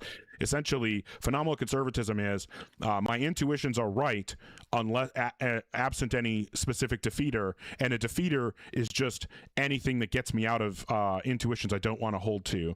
And that's it. Like that's basically the view. I get to believe whatever I think I should believe, and I'm not going to accept any defeater, unless I feel like it. Like I think the phenomenal conservatism is intellectually bankrupt.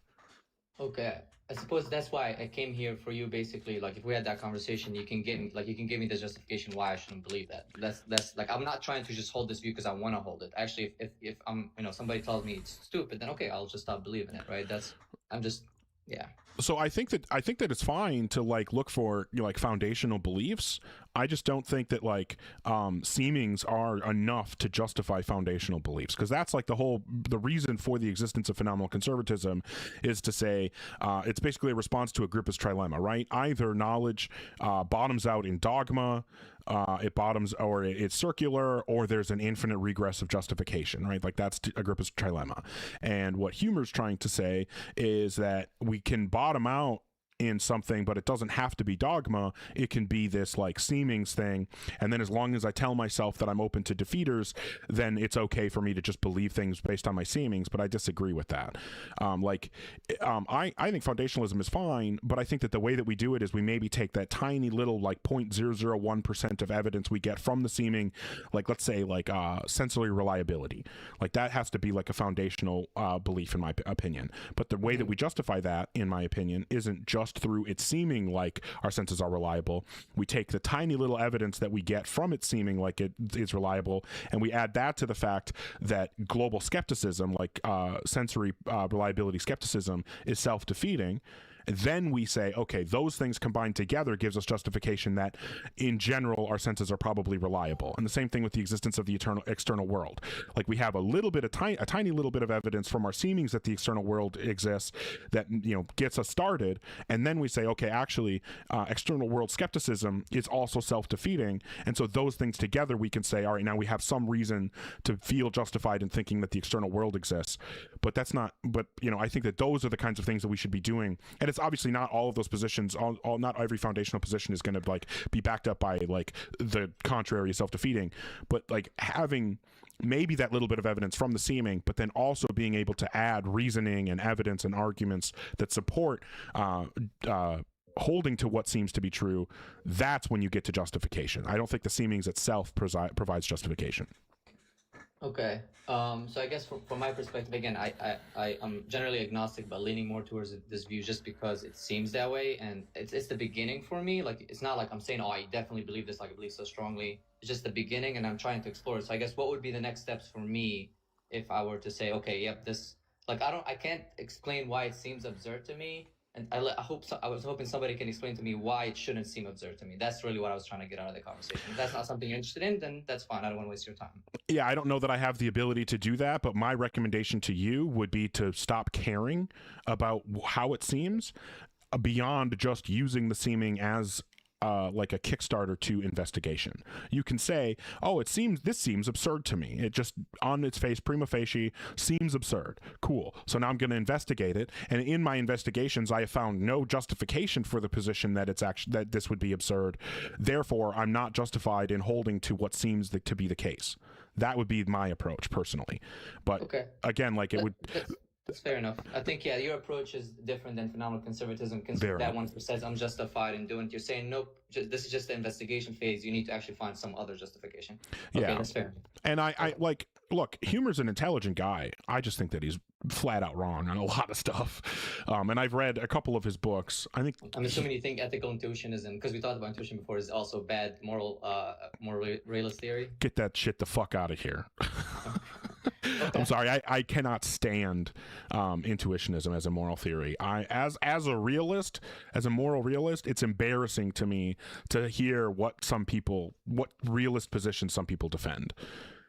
And that's one of the most embarrassing ones for me to hear. I think Lance Bush is one of my favorite ethical philosophers because he just crushes the embarrassing realists. As a realist, Which one? Sorry, which one? Lance Bush. Lance Bush. He's a moral realist. No. He's an anti-realist. He's an anti-realist. Yeah, and I think he's awesome because it's kind of like, do you know who Catholic Thinker is? No. Okay, he's a guy that's very active in these. He's obviously a Catholic from his name. He's very active in these spaces, the debate space. Just like he gets really mad when he sees theists give arguments for God that are really bad, and like he'll get really mad at Catholics that misrepresent Catholicism and make the religion look bad in his opinion. That's how I feel when I see people out there, as a moral realist, when I see people out there justifying moral realism with ridiculous arguments and ridiculous positions. And that's why I appreciate Lance Bush, because he's out there just like taking these people to task and showing the problems. Like there's a debate he did with a philosopher named David Enoch that I think is like just the perfect example of the bad kind of moral realism, in my opinion. And when I say bad, I just mean like, I just think that it's on very bad epistemic grounds. Okay. Can you give me the name of that position, moralist position? Hold on one time. I'm gonna write it down. I forgot to write it down yesterday. My position? The moral realist position that you said you follow. I hold to neo-Aristotelian ethical naturalism. Okay. Do you think there's any good non-naturalist moral theories? Moral realist theories? Yeah, I think there's a lot of I think ethical rationalism has a lot of weight to it. And then also very closely connected would be constructivism, although that's not a realist position. Okay. But I think that constructivism and ethical rationalism are very close to each other. Rationalism just actually being a little bit stronger because it's a realist position. But then I would take the like Hursthouse neo-Aristotelian view. Okay. If you ever want to read a book my favorite book on ethics, it would be On Virtue Ethics by Rosalind Hursthouse. I think that's On Virtue Ethics. Yeah. By who? Rosalind Hursthouse. Okay. That book completely changed my perspective on ethics. Okay. All right. Well, I appreciate your insight and your perspective here. That's really all I wanted to get out of this conversation. So. All right. Well, I appreciate you being good faith and being willing to actually have the conversation. So thank you for that, and I wish you nothing but the best. Take care of yourself. You too. Thanks. Bye. Awesome. Going really well today. Like we're having fantastic conversations. I'm fucking loving it.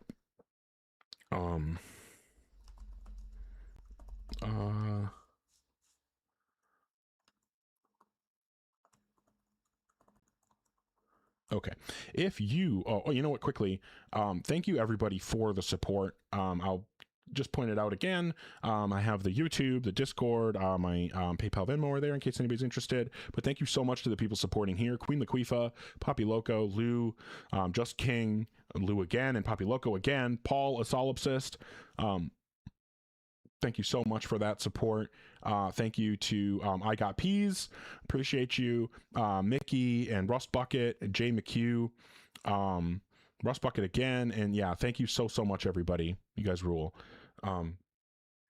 Okay, so again, if you're in the guest queue or thinking about joining, please make sure that you're an adult and you have some kind of argument or evidence that will provide justification for your God belief.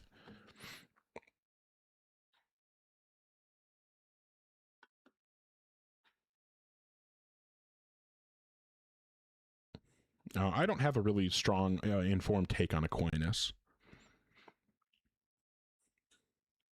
I just don't agree with him about Catholicism. But I know Hursthouse based a lot of her work on Philippa Foot, and my understanding is that Foot was a big Aquinas fan, even though she wasn't a God believer.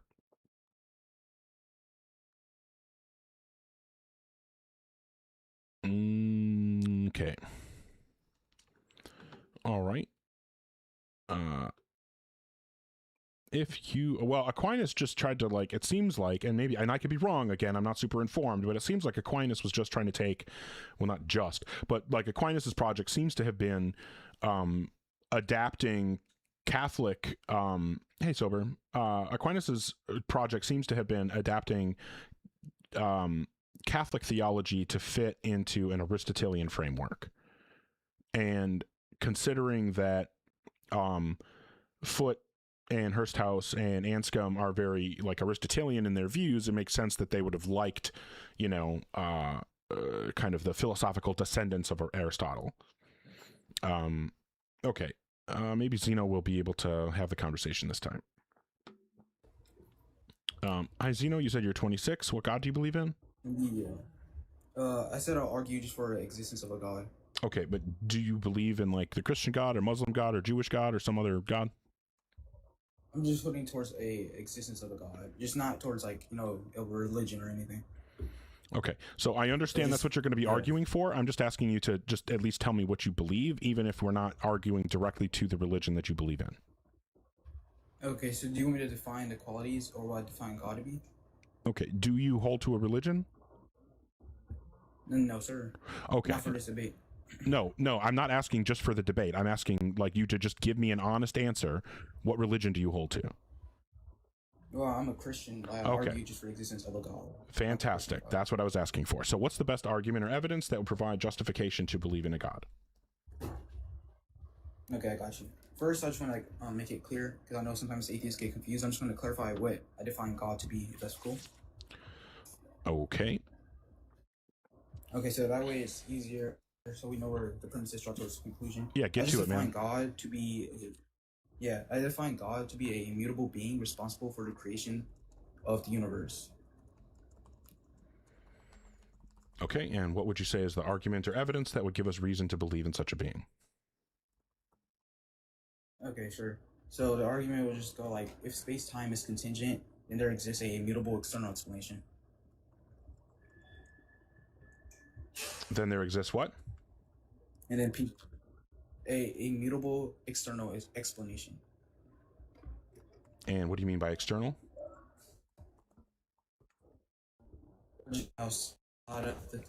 You're breaking up really bad. What do you mean by external? So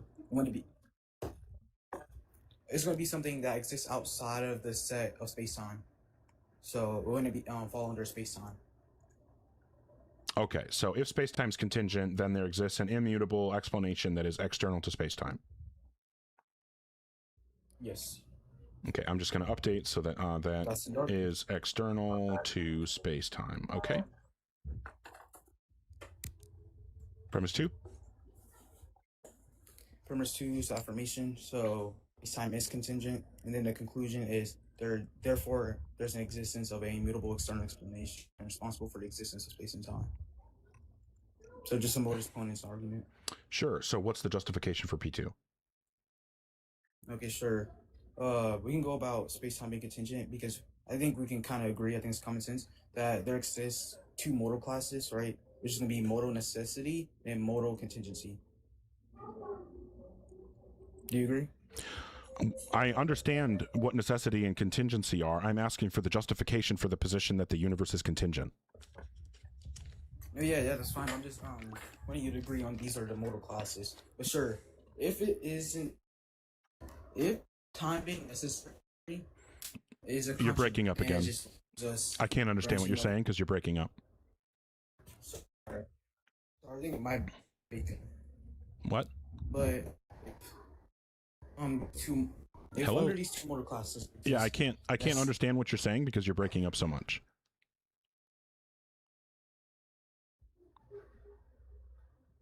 Am I better now? I think so.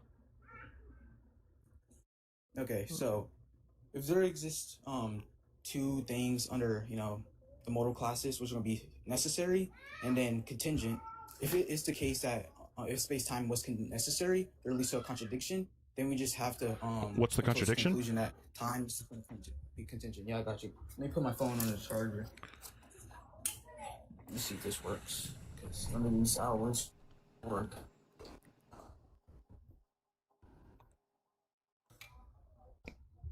I need you to like skip all these in-between steps when you're answering questions, please. Because this is like 3 steps that should have only been 1. Like you should have just said, when I asked what's the justification that the universe is contingent, you should have just immediately said, if the universe is necessary, here's the this in contradiction is entailed. We didn't need all that bullshit in the middle. But now that we're finally here, what is the contradiction entailed by the universe being necessary? Yes, sir. So Just tell me the P and not P. Let's just say we hold towards P. Just tell me the P and not P if the universe is necessary. Yeah, I'm trying to get towards that, right? So No, let's just tell me right now what say the on this- proposition is that has to be affirmed and denied. Yeah, can I get towards that, right? So No, no, no, understand no, that Zeno, understand no, being Zeno, Zeno, no. You cannot get to it. You can tell me right now what the proposition is that has to be affirmed and denied.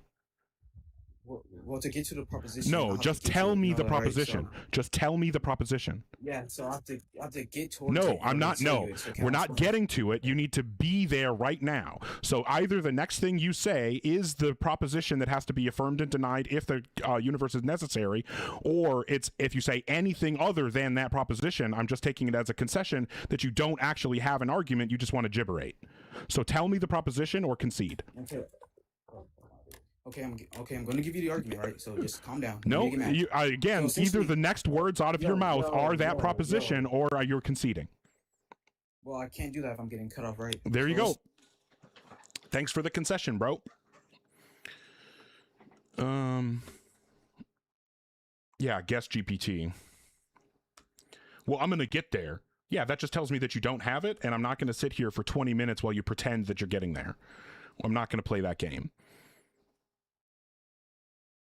Yeah, you could have told me what the contradiction was, Zeno, and then you could have explained it. The fact that you can't just tell me the contradiction means you don't have one. Exactly, Red. Next time you got to pay for the premium version of ChatGPT. It'll get you your argument faster. Yeah.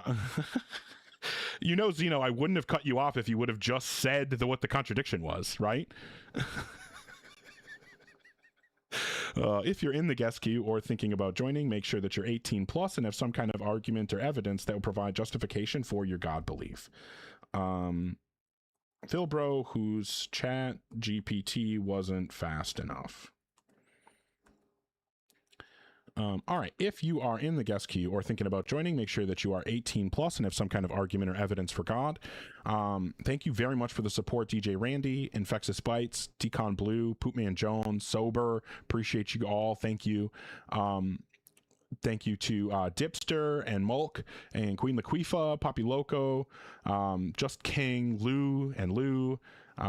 Everybody, thank you so much. Insomniac, I really appreciate your support. Thank you. Okay, he's requesting again. Okay, here's what's going to happen, Zeno. Oh, okay, he ran away. I was going to bring him up, but I was going to say first, I will bring you up, and then the first thing that you have to say is that proposition. But obviously, yeah, he knows he can't support his position. All right, we'll see if BK has a good argument for us. Hi, Burger King. How old are you? Hello. I'm not good. Do you want to maybe take your phone out from underwater? Fuck you, bitch. Nah, I'm good. You're way too young for me. And I mean, I guess technically I'm only into women, but All right. If you're in the guest queue or thinking about joining, make sure that you're 18 plus and you have some kind of argument or evidence that will provide justification for your God belief.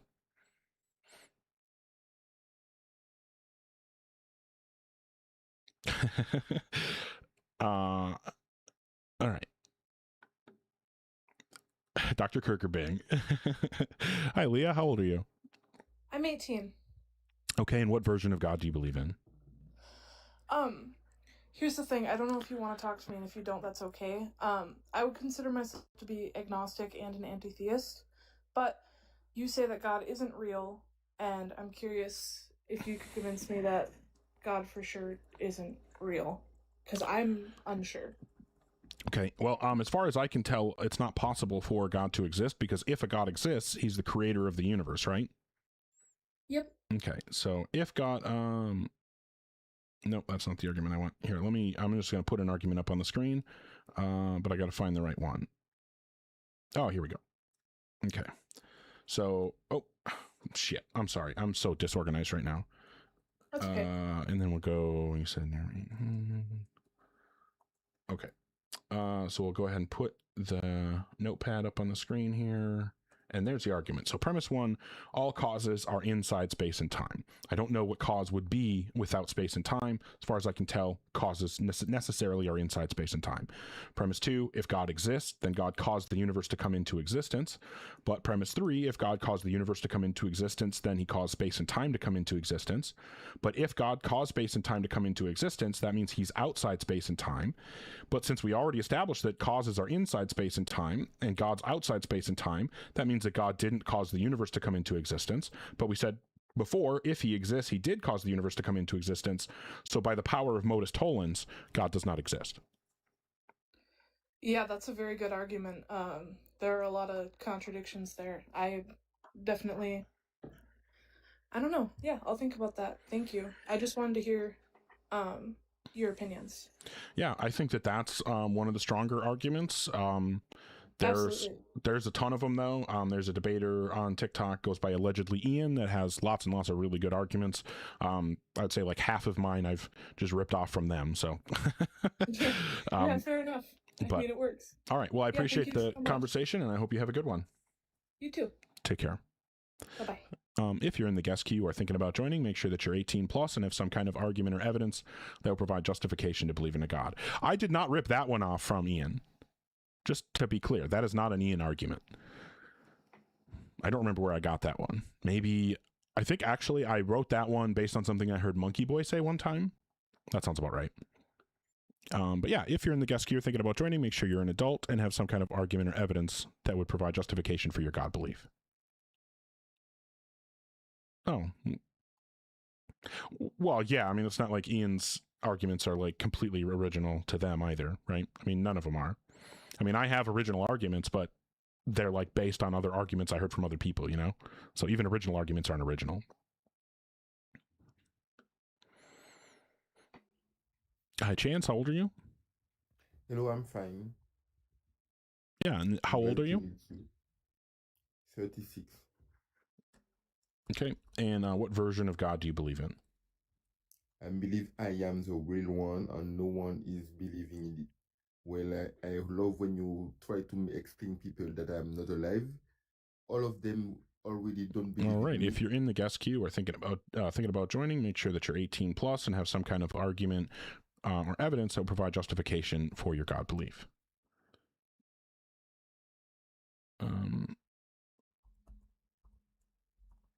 Well, if Chance was actually God, then I wouldn't have been able to drop him, but I was, so whoops. All right. Let me check one thing real quick here. No, really? Interesting. Okay.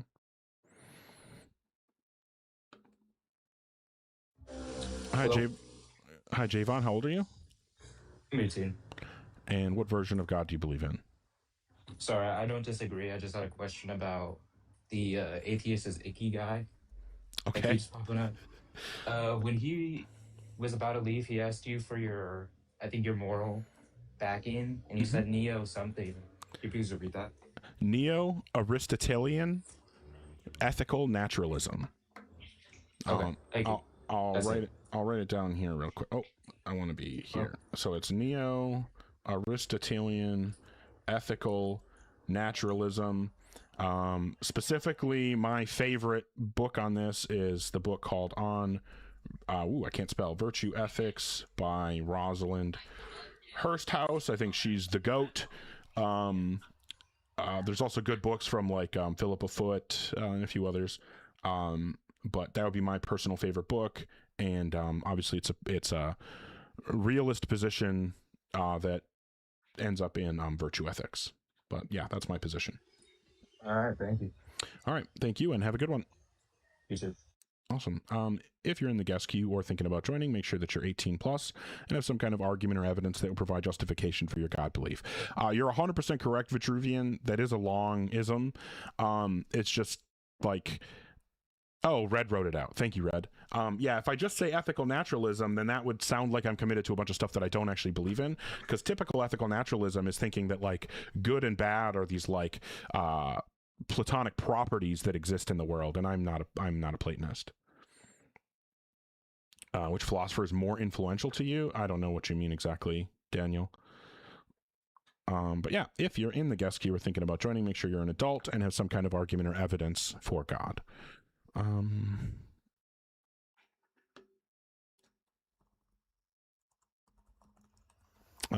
Hi, how old are you? I'm good. How old are you? I'm 30. Okay. And what do I call you? Dan. Dan? Okay. And what God do you believe in? It's only one God. Mm-hmm.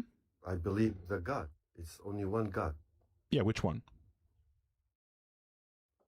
I can't define the God. It's only one God. Yep, I didn't ask the number. I mean, it's one God for all religions.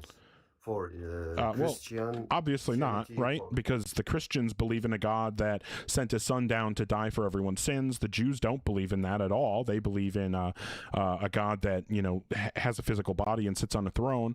And then the Muslims believe in a God that sent an angel down with a message to Muhammad, but neither the Christians nor the Jews believe in that. And then the Hindus have a whole other pantheon of gods, and the Roman people who believe in the Roman gods or the Greek gods believe in a different set of gods. The Norse gods are a totally different set of gods. There are lots of Native American belief systems that have different gods. So there's lots of different gods out there. I don't know which one you believe in, so please just tell me which one you believe in. Okay, you are right. Based on my beliefs, it's one God. It's Islam God. Okay. And what would you say is the best argument or evidence that would provide justification to believe in a God? Okay, I have a question, please. And I hope you don't drop me, okay? My belief is God is real. Can you prove me wrong? Yeah, absolutely. So if God exists, well, you know what? Let's give a different one. Does God know things? What do you mean? Does God have knowledge? Like, does God know anything? Of course. Okay, cool. He knows everything. Cool. So God has a mind, obviously, and minds have either changing mental states. No, he has not mind. He has not mind. We don't know nothing. God has a mind. If he has knowledge, then he has a mind, because knowledge is a mental state, and you can't have a mental state unless you have a mind. So God has at least one mental state in order for him to have any amount of knowledge. So that means God has a mind. So either God has a mind or God does not have knowledge. So which do you want to say? I would say that God has a knowledge. Okay, so then he has a mind. No, I can't say that. Okay, so what is your definition of knowledge? Definition of knowledge, it depends on if you are talking about a human being that... Okay, does God have knowledge the way that we have knowledge? Yes. Okay, so then we're talking about the same kind of knowledge. What is the definition of knowledge? Knowledge that you know anything, or you know some... Yeah, you can't use the word know in the definition of knowledge. Like, that's just circular. So I need you to tell me what it means to know something. It depends in the facts. Which one you refer Okay, so to. I need you to tell me the definition you're using for knowledge and what it means to know something, or we can't continue this conversation. Okay, so knowledge means that you know. Yeah, you can't just Something say knowledge means that you know, because what I'm asking for is the definition of what it means to know something. What is the definition of knowing something? You can't use the word knowledge or knowing in the definition. You are aware of that thing. What is, okay, so knowledge is just being aware? Yes. Okay, well, awareness is also a mental state. So that means if God has knowledge, he has awareness. And if he has awareness, then he has at least one mental state. And if he has any number of mental states, he has a mind. So once again, God has a mind. Okay, let's assume that God has a mind. Oh, fantastic. So premise 1, God has a mind. Premise 2, minds have either changing mental states or only one unchanging mental state. Do you agree? No, God, unchanged mental state. No, I'm saying minds in general. We're not talking about God specifically. We're just saying for all minds, they either have one unchanging mental state or a series of changing mental states, right? Right. Like you and I have minds that have a series of changing mental states. Yes, but you can't apply this to God. No, I understand, but I'm just saying that's true of all minds, that they either have one unchanging mental state or a series of changing mental states. Premise 3, change only occurs in time. Do you agree? Yes. Okay. Premise 4, God exists outside of time. Do you agree? Absolutely, totally agree. Fantastic.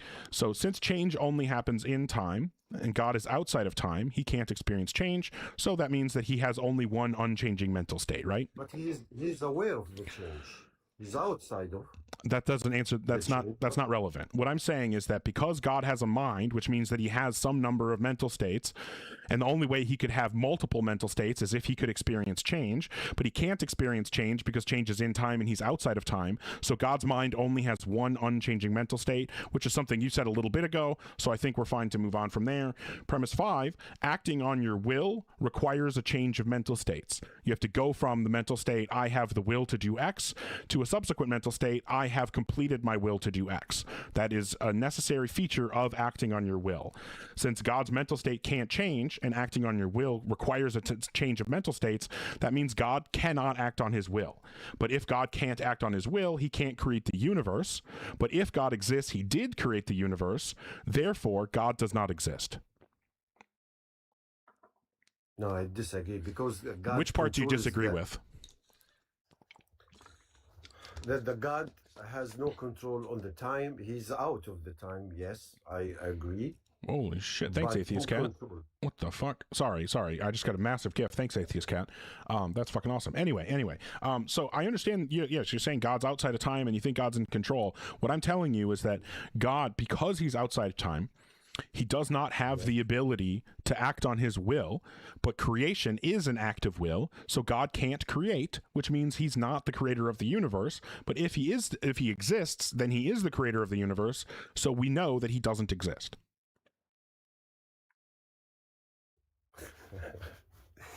Really confused me. Okay, well, I'll No, put the it's argument not up on the screen and we'll go through premise by premise and you'll tell me what you agree, what you disagree with. God has a mind, you agreed with that.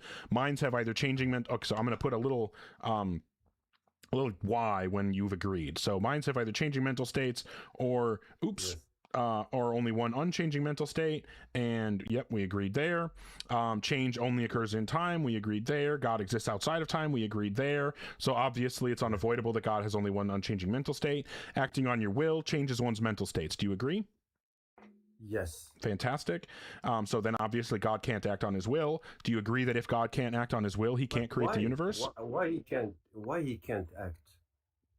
Right, because if God's mental states can't change and acting on your will requires your mental states to change, then he can't act on his will. Right? So do you agree that if God can't act on his will, then he can't create the universe? But he can change. Can you just answer the question? Do you agree that if God can't act on his will, he can't create the universe? Yes. Okay, fantastic. And you agree that if God exists, then he created the universe, right? Yes, of course. Fantastic. That's my problem. All right, well then it follows from all the things you've agreed to that God does not exist. How did you get that? Okay, sure. I'll show you the translation into sentential logic. So All right. So premise 1 is G and M. Premise 2 is that either the case is M and C or or M and U, and that's just saying changing mental states or unchanging mental states. We know that C and T are both true. We know that G and not T, so that means that G and U must be true. But yeah, this is the inference rule here. I don't know if you want to analyze it. I don't know how much it helps for me to just like run through it. Mm-hmm. But that's why the conclusion follows, because this is the logical inference rule that's happening. So we get from God and him existing and having a mind, and his mind not being able to change, which means his mind is unchanging. We know that acting, right? So again, like I don't know what I can tell you. Like, do you want me to like go? You know what's your mistake, Ogre? You apply our human being. You compare a human being thinking with God. It's not like that. So are you saying that the laws of logic don't apply to God? Yes. Okay. Well, hold on. I wrote this down. Where do I have this? Oh, what did I do with that fucking argument? Am I gonna have to type it out again? That's so annoying. Oh, here it is. Here it is. So now I'm going to give you a totally different argument then, because you're saying logic doesn't apply to God. My contention is that if logic doesn't apply to God, you can't believe in him. So premise 1, if the laws of logic don't apply to God, then the law of identity doesn't apply to him, because the law of identity is one of the laws of logic, and you've said that they don't apply. If the law of identity doesn't apply to God, then he is what he isn't and isn't what he is, because if he is what he is and he's not what he's not, then that means the law of identity applies to him. You said it doesn't, so that means he isn't what he is and he is what he isn't. But it's not possible to have a thought about something that is what it isn't and isn't what it is. Like, you genuinely, like, there's no content of a thought like that, so it's not possible to have such a thought. And it's not possible to have a belief about something that you can't have a thought about, because a belief is just a thought about something. It's an intentional attitude, it's an intentional thought about a proposition. So you can't have a belief about something you can't have a thought about. So that means that if the laws of logic don't apply to God, it's not possible to have a belief in God. So if you have any beliefs about God, then you have to say that the laws of logic apply to him. If you say that the laws of logic don't apply to God, then you have to concede that you don't have any beliefs about God. No, the logic doesn't apply to God, and I believe in God. Okay, so now you're just now you are rejecting logic, and at that point, I don't think that there's anywhere to go. So I appreciate you, and thanks for the conversation. Have a good one. Thank you. I was writing that argument out manually every time it came up, and it comes up a lot. So I was like, "Fuck it, I'm going to write it down and copy paste it next time," and that helped a lot. Awesome. Well, we are way down in viewers from where we were before.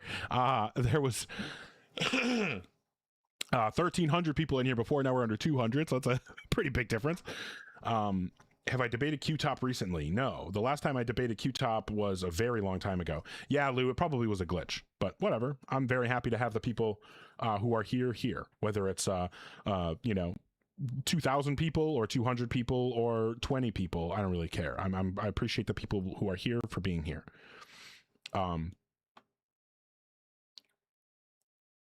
Yeah, I debated Q-Top one time, like a long fucking time ago. Don't really have any interest in talking to him again. But yeah, currently don't have, oh, what did I miss?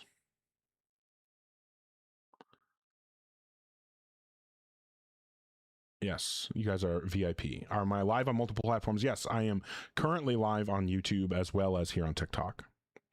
Q Diddy. Well, Obelisk is or is you ain't my constituency. All right. If you're in the guest queue or thinking about joining, make sure that you're 18 plus and you have some kind of argument or evidence that will provide justification to believe in a God.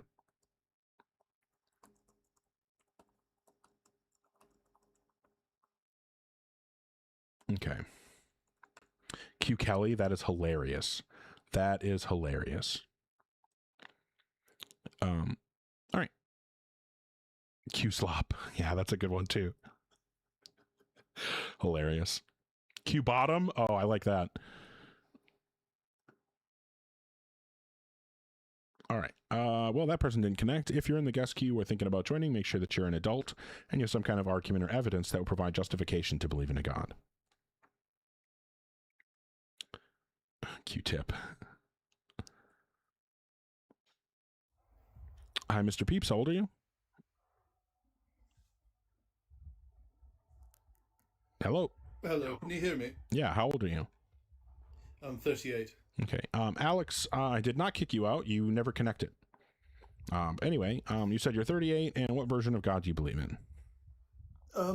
Sorry, I don't believe in any. I'm an agnostic atheist, but I was wondering, like, you take such a hard stance that God isn't real, and I was just wondering how on earth you would demonstrate that he isn't.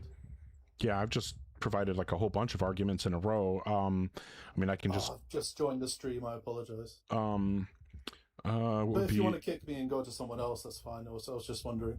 Well, let's just say, what's an easy one that I can run? Well, we can just run the causation one, right? Like, causation is the causal relationship, you know, the relationship between causes and their effects is a relationship that it only obtains inside space-time, right? Right, okay, go on, yeah. Yep, and if God caused the universe to come into existence, that means he caused space and time to come into existence, which means he's outside space and time. But if causal relationships only obtain inside space and time, and God is outside space and time, then God cannot stand in causal relations. If God can't stand in causal relations, he can't be the cause of anything, which means he can't create anything, which means he didn't create the universe. But if he exists, he did create the universe, so therefore he doesn't exist. It's a logical impossibility. Yeah, no, I've heard a version of that argument before. Yeah, no, that's really good. Yeah. Anyway, yeah, thanks for talking to me. That was brilliant. All right, have a good one. Ooh.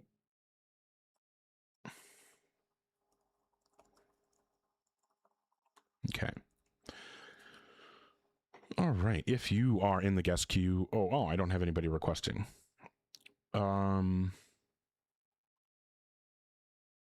Yeah, it was a little weird, but you know, it is what it is, I guess.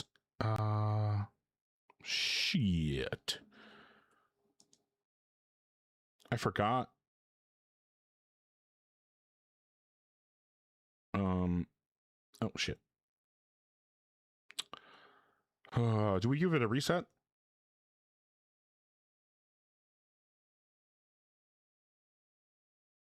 Okay. Numbers thing? I don't know what you're talking about, Lou. Oh yeah, the chat was crazy. Yeah, there were a lot of people in here. But thank you so much, everybody, for the support. Insomniac and Lou, Doc Nancy, thank you so much. Lem, Poopman Jones, appreciate you immensely. Andrea, thank you. Just King, appreciate your support as well. Atheist Cat with the level ship, which is, I don't think I've seen that before. That's fucking awesome. Thank you so much. Poopman Jones, again, thank you. Poppy Loco, Lou, July Love, thank you very much. Dipster, Mr. Colby, Rat Soup, good to see you, and thank you for the support. Insomniac again, DJ Randy, Laura, thank you all very much for the support. I sincerely appreciate it. I feel so lucky to have the support, the community that you know we're building. Speaking of community, I do have the Discord that you can join. Also, if you feel so inclined to support, I would love you know, to get more followers on the YouTube so I can do more over there. And well, thank you, July. Thank you. And then if you feel so inclined to support me on PayPal and or Venmo, you're welcome to do so. Obviously not an expectation or something that I'm trying to tell anybody they need to do. I'm not sure what to tell you, Rust Bucket. It could just be that you need to change because it's age restricted. So you may need to go back on, or you may need to get onto, you know, like a desktop or go in a browser on your phone and choose the desktop version of the website. And then you have to go in and change the settings. Well, I don't know what link are you using, Rust Bucket? Where did you get the link?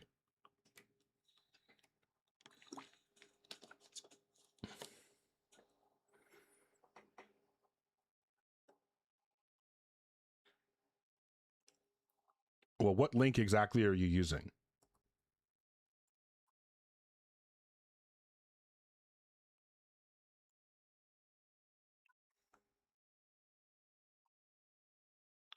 No.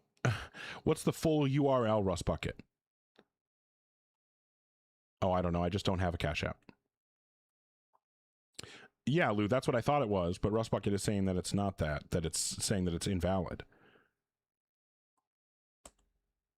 But that is the link that you should be using. That will get you to the Discord.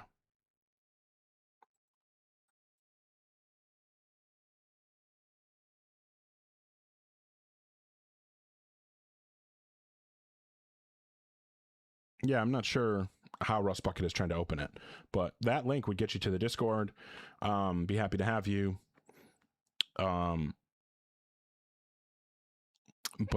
Yeah, I'm going to go ahead. No, Rust Bucket. No, do not use Discord/Ogar debates. No, that is not a good link. That no one has ever said to use that link. That is not a link that exists. That's why you're not being able to get in. Use the link that I pinned. That would explain it. Yeah, it's tinyurl.com/Ogar debates.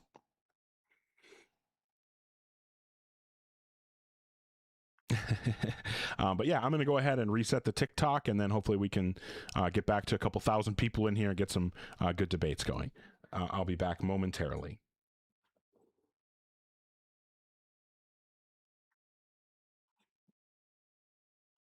Okay.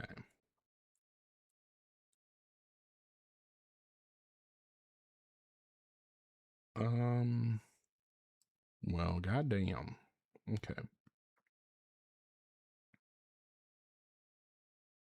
And get it restarted. I need to figure out how Monkey Boy does his thing where he brings people up in Discord and stuff, and then I could get people in the Discord coming up. Yes, indeed, we are back, Rust Bucket. Thank you. I hope you were able to get the Discord thing figured out. Hopefully getting the right link helped. Hey, thanks, Poopman Jones. Appreciate you, as always.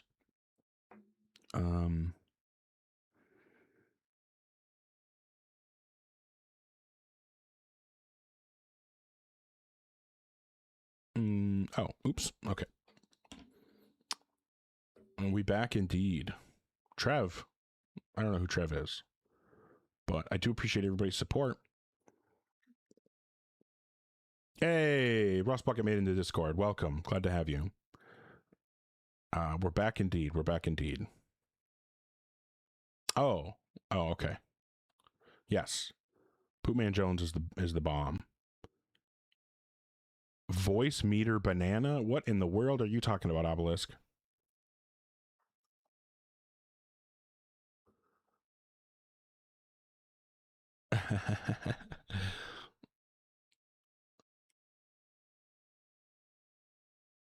Oh, yeah.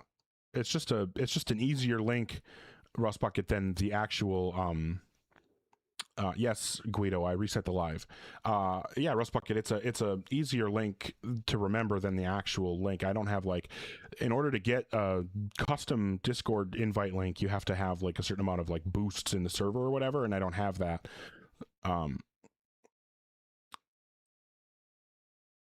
Oh, okay. Well, yeah, you're probably right about that then, Obelisk. It is in the bio, Daniel.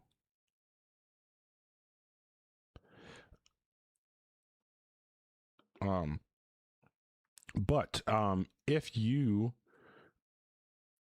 well, I don't know how many boosts it needs. But yeah, if you are 18 plus and you have some kind of argument or evidence that would provide justification to believe in a God, feel free to come up. I would be happy to have the debate. Okay, that's good. That's good. There we go.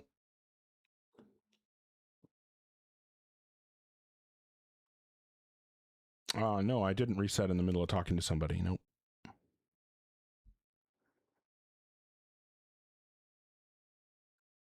But yeah, if you are 18 plus and have some kind of argument or evidence, feel free to come up.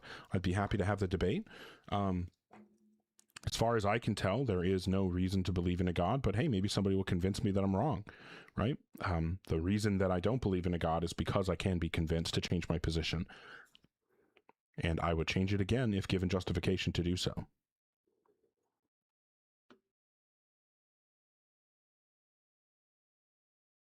Oh, you're talking about the thing that Monkey Boy does. Yeah, I have no idea how that would work. I guess I would have to do some research. The purpose of a reset is to get back in the algorithm.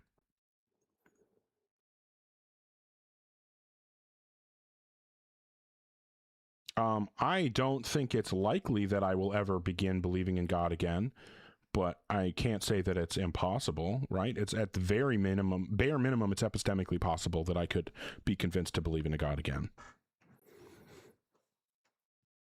I don't know what would get there, but it's possible. But yeah. Okay. Yeah, I appreciate everybody liking and sharing.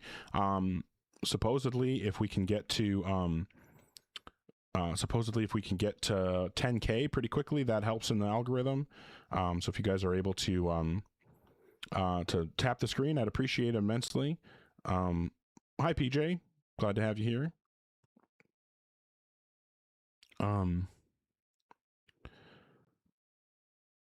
But yeah, if you're 18 plus and have some kind of argument or evidence for God, I'd be happy to have the debate with you. Yeah, I don't know if we have any other... I finished that ontology book that I was reading. I'm going to just yap now. I finished that ontology book that I was reading and tried to read another ontology book, but the one that I wanted to read is just so fucking technical that I just wasn't able to really follow it. So I kind of am putting that on the back burner, and I may go back to it and, you know, try to sit down with it and put more time into it. It just was getting a little bit frustrating because it was so technical that it was really hard for me to follow. So instead, I moved on to a Graham Oppy book, and I've been reading some Graham Oppy, and I really like his approach. The book that I'm reading, I think it's just called The Best Argument Against God or something like that. Yeah, Lou, Oppy's amazing. But I've been talking to multiple people. That's true. He is an Aussie. I've been talking to multiple people about Oppy's kind of like worldview comparison approach, and this book, it's definitely taking that approach. So it's really interesting to read it right now. So I'm really enjoying that. But yeah, if you think that you have some kind of argument or evidence for God, as long as you're an adult, feel free to request up, and I'd be happy to have the debate. As far as I can tell, there isn't a reason to believe in God, but hey, you know, you definitely could convince me that I'm wrong. I've changed positions in the past, and I mean, I'm still working on changing my positions on lots of things, right? You know, I will. I mean, I just this year changed to being a moral realist from being an anti-realist for a long time, a non-cognitivist. So, like, I definitely do change my positions, and I'm sure it'll happen again. Where did we...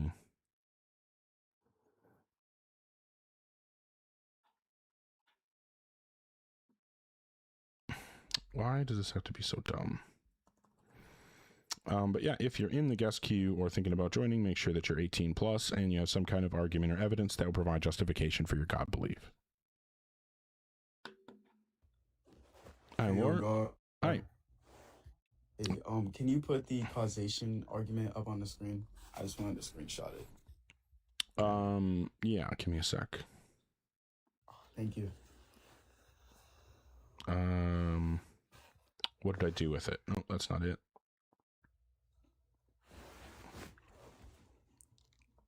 There we go. All right, then. All right, have a good day. Take care. Fair enough. No, you didn't miss anything, Sir Pivington. Just kind of yapping at this point. I'm hoping that some people come up. Maybe there won't be any people that come up, and I can just, Damn, I'm really sorry to hear that, Autismo. I hope you're okay.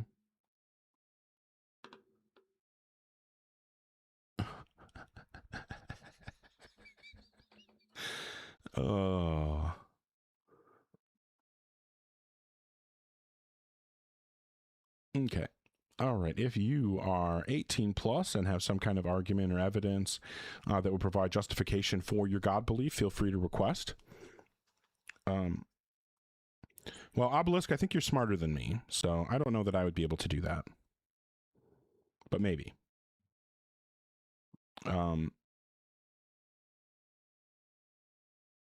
Okay. Yeah, just hopefully looking to have some actual good faith conversations with folks who believe in a God. Personally, I don't see any reason to believe in a God, but I will change my position if given justification to do so.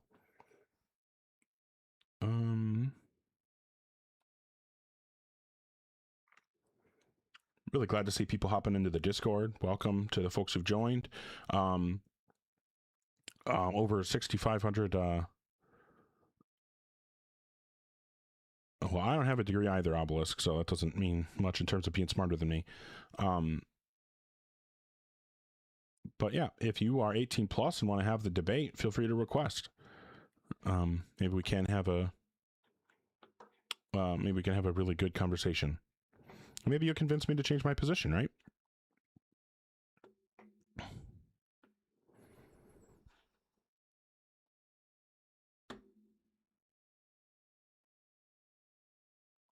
Okay, apparently they're not connecting.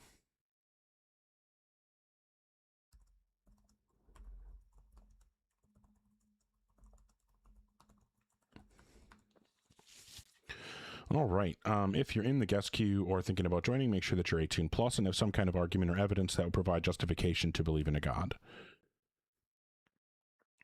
Yeah, Sir Piffington, that's just an issue with iOS. You can look up pretty easily how to get around that. You just need to go into Discord on a web browser like Chrome or something, and you can get around that. It's just a setting you have to change on your side in your account. Hi, Devontae. How old are you? I've got my dick in my butt. Well, that does not sound like a good time, and especially you sounded like a child, and that's fucking disgusting. Thank you, Lupine. All right. Thank you so much for the support, Poppy Loco and JJ, Radio, Spencer, Dipster, Lou, everybody. Sincerely appreciated. It doesn't seem like we're getting people up. I don't know if we're just like not back in the if we're not back in the algorithm or whatever. It was popping off earlier. But hey, maybe we got the stream that we were going to get for the day. Still kind of early. Oh my god, I forget how early I started. I don't even remember what time I started, but it was early as shit. But I guess that's what happens on the weekend. Oh, and there's like a bunch of other people live right now, I think, too. Or at least some other people live.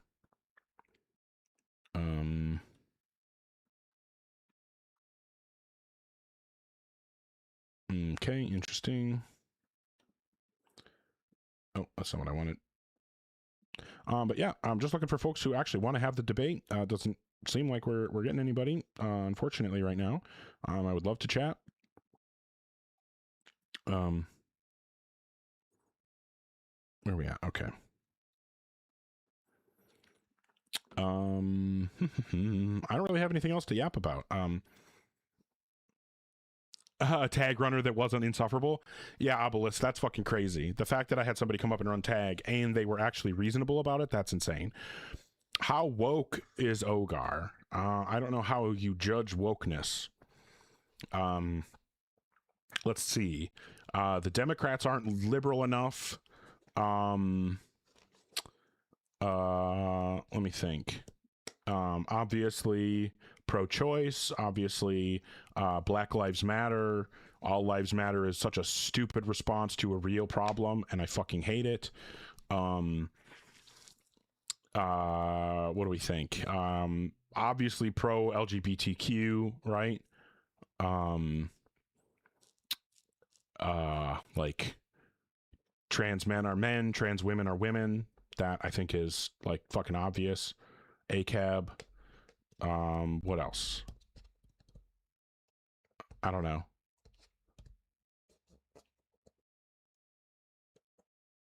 Women's lives do matter. That's true as well. Fuck the patriarchy. Fuck misogyny. Yeah, I'm against all that. Well, I'm not LGBTQ myself, but I'm absolutely pro LGBTQ.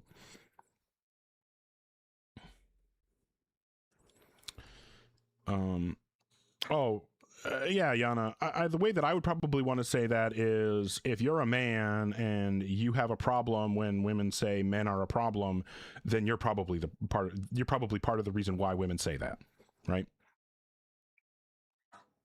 But all right, if you're in the guest queue or thinking about joining, make sure that you're 18 plus and you have some kind of argument or evidence that will provide justification for your God belief. Hi, Dot. How old are you?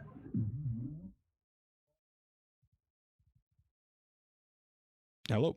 Hello? Yeah, how old are you? Yeah, I'm 18, man. And what version of God do you believe in? It's a regular theistic, classical theistic position. Does not hold to religion. Okay, and then what would you say is the best argument or evidence that would provide justification for your God belief? Primarily, I think it's quite useless to argue that the belief in God requires... Can you do anything about the background noise? Okay, is it better now or no? I think so. So what's the argument or evidence for God?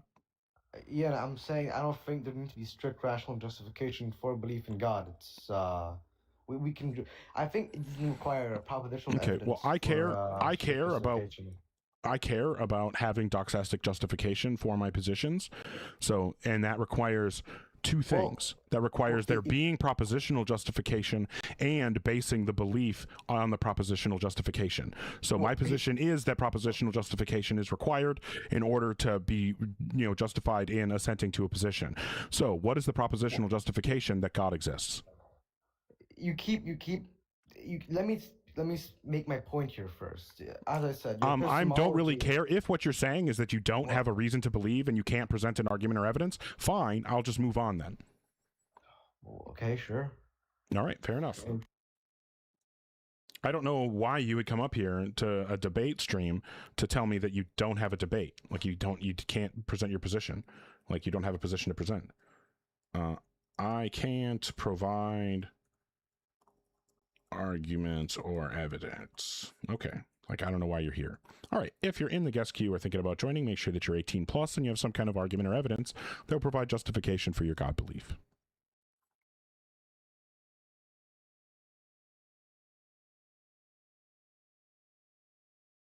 Nice, tipster.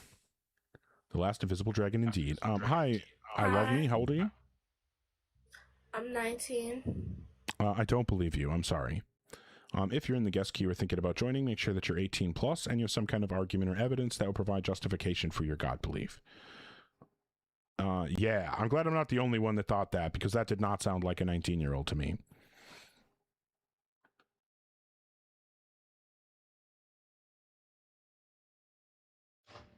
Hi, Mr. Hello? Goldman. How old are you? I'm 18. Yeah. Yeah, I don't believe that either. That one was even younger than the last one.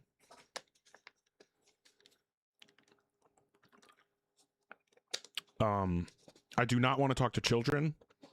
That's fucking weird. I'm a 40-year-old man. I have no business talking to children. Yeah. Not something I'm interested in. If you're in the guest queue or thinking about joining, make sure that you're 18 plus and you have some kind of argument or evidence that will provide justification for your God belief. Yes, I am a 40-year-old man. Hi, Erie. How old are you? 33. And what version of God do you believe in? Well, I've got a question. Yep, but first we need to nail that down. So what version of God do you believe in? Jesus, then. Fine, whatever. Okay, and what you can't see wind, correct? Yeah, I already did this one. Do you have anything original? Oh, you did? But you can feel it. Yeah, yep. So what is your counter argument? Because I can feel the Spirit of Christ deep inside my anus. I believe that you can, yes. Good times. Good times.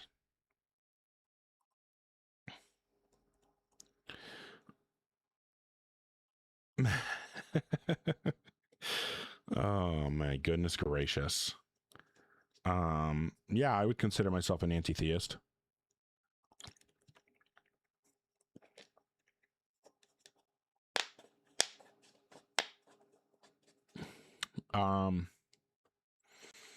But yeah, if you are 18 plus and have some kind of argument or evidence that would provide justification to believe in a God, feel free to request. I would be happy to have the debate. The goal here is to have good faith, linear conversations about whether or not there is reason to believe in a God. Obviously, my current position is that not only do I think that there are no good reasons to believe in God, in fact, I think there are good reasons to believe that God can't exist. But maybe somebody will change my position today.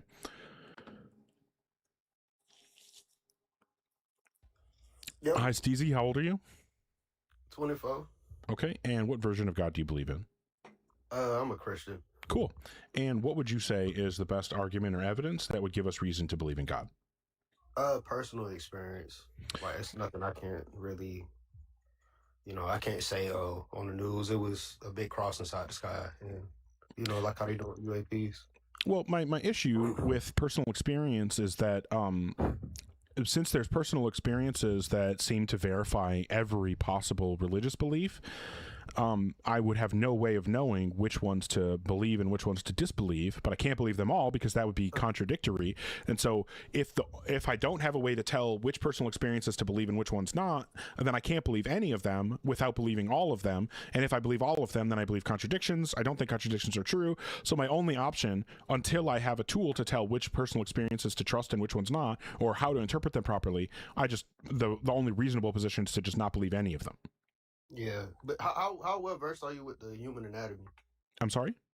How well versed are you with like what is it called? The vein system and all that. Oh, I'm not a doctor. It's not something that I research. Oh, okay. I'm much more interested in like philosophy than biology. Okay. I don't know, man. I don't feel like my personal experience would really be important, Yeah, well, that's what I'm saying. Is like I could believe you that you've had a personal experience that you think came from a God. Like I fully believe that whether it's you or other people who come up here and tell me similar things, I believe that you've had those experiences. I'm not trying to say that you didn't. I'm not trying to say that you're lying. That's not my intention at all. I think it would be insane for me to have people come up here and then me to tell them, oh, you're lying and you didn't experience what you experienced. Do you know what I mean? So that's not my position. My position is, if you're telling me that you had a personal experience that confirms Jesus is God, and then Muslims come up and tell me they've had personal experiences that confirm Jesus is not God, or Hindus have personal experiences that tell me that they conclude that the Abrahamic God entirely is wrong, and then it's a whole different pantheon of gods, like, without some tool to tell which experiences are being correctly interpreted and which ones aren't, I have no reason to trust one over another. So I have to either accept them all or reject them all. If I accept them all, I have to believe in contradictions, but I don't think contradictions can be true. So my only option left is to reject all the personal experiences until I have a way to tell which ones are being interpreted correctly. Right, exactly. Do you know of any reliable way to interpret personal experiences? I would say, because a lot of people have different interpretations on like whatever they're like. If you have a dream about a snake, some people say, oh, that mean that it's a snake around you. Or if you have a dream about fish, somebody pregnant, but in another place it might be you have a dream about a fish and that mean that you're going to get married. Like you never know. So I could really agree with what you're saying. I've never thought of that as an example, but I think that that's an amazing, like, that's a really, really good point that you just made, in my opinion. Like, like I said, I've never thought of it that way, but that makes perfect sense to me, because I think that you're right. A lot of the experiences that we have, we interpret them the way that we do because we are in some social structure that says this is what this thing means. You know what I mean?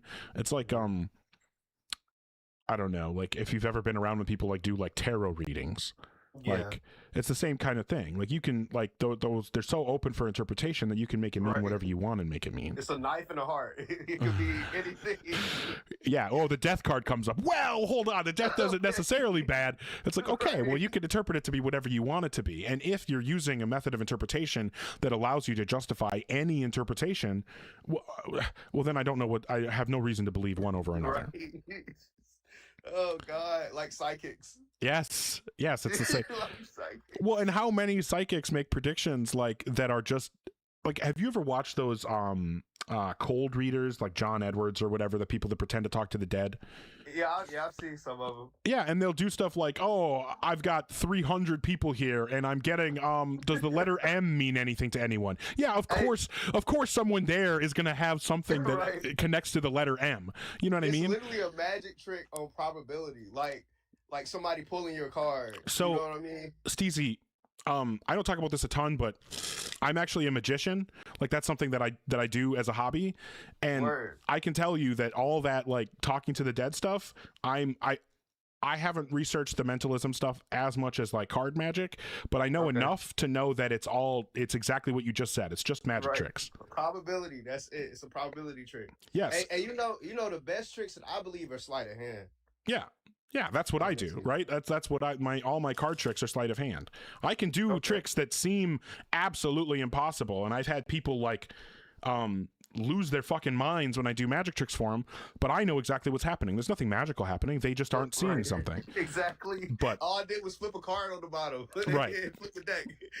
You know some magic. Yes, I know exactly what you're talking about. Yeah. That's exactly what I'm saying. Yeah, so you know exactly. So that's my issue is I think that happens with a lot of religious beliefs is that kind of like the framework that you're talking about and the tricks where there's something that you don't know of that's happening either intentionally or not. I think that that's where a lot of religious beliefs come from, and I think that if we want to say like if we care about whether our beliefs are true, then we have to look, we have to pull the curtain back and see whether or not our beliefs are propped up by something that isn't really good enough.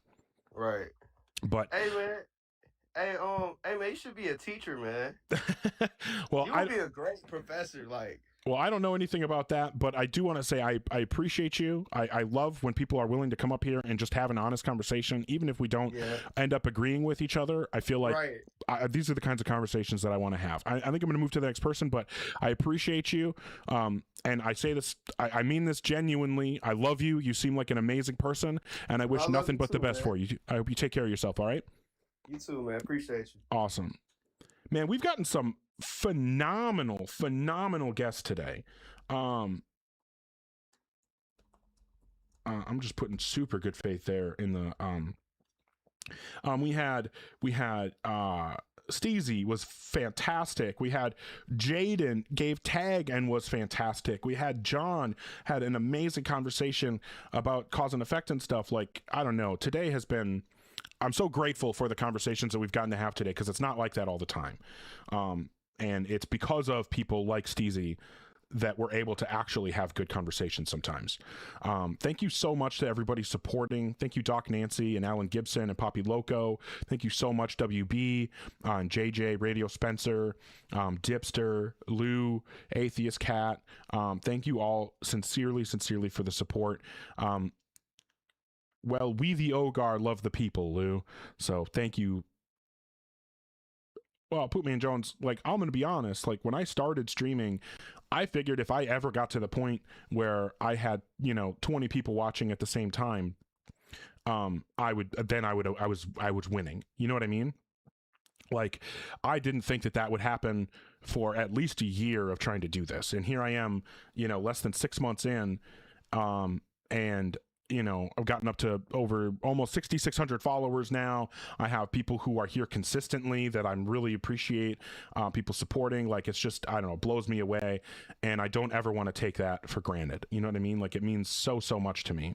And I don't want to act like I deserve or like that it's owed to me. You know what I mean? Like, none of you owe me the support that you give. And it just means so much to me that you do anyway.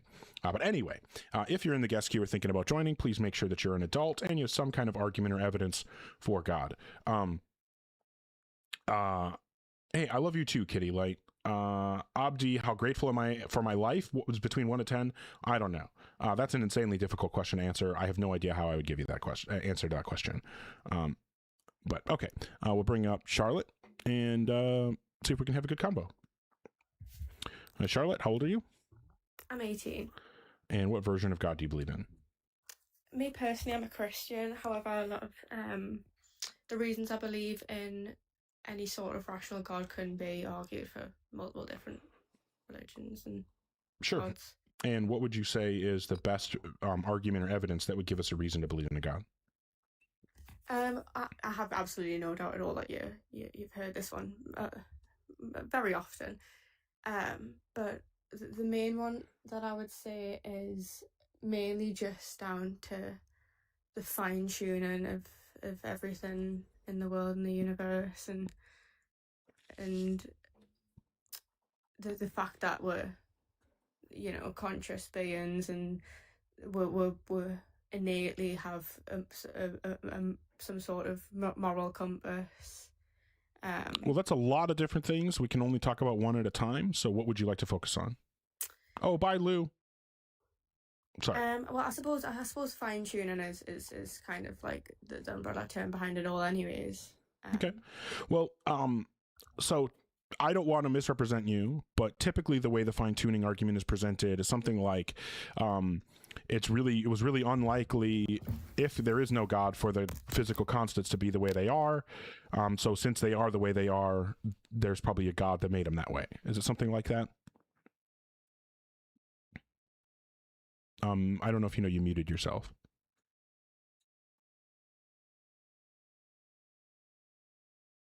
Oh, sorry, I didn't realize. Oh, good. But yeah, I heard, and I would say yeah. Okay. So my issue here is that I don't think that there's any reason to think that the constants are unlikely to be where they are under naturalism, because that assumes that they could have been a different way and that it was more likely for them to be another way than they are. But as far as I know, we don't have any confirmation that the physical constants could have been different. And if they couldn't have been different, if this is the only way they could have been, then obviously the odds that they are this way is 100%. So for us to talk about it being unlikely, we would have to know that it could have been different and how different it could have been. Yeah, I can agree with that, and I can say that. Also, just this is just a question that I've had whilst I haven't seen your lives before or anything. I haven't been here too long. But when you say God isn't real, like, do you believe in like the way that Christians believe that the Bible came about, and do we believe that Jesus was a real person?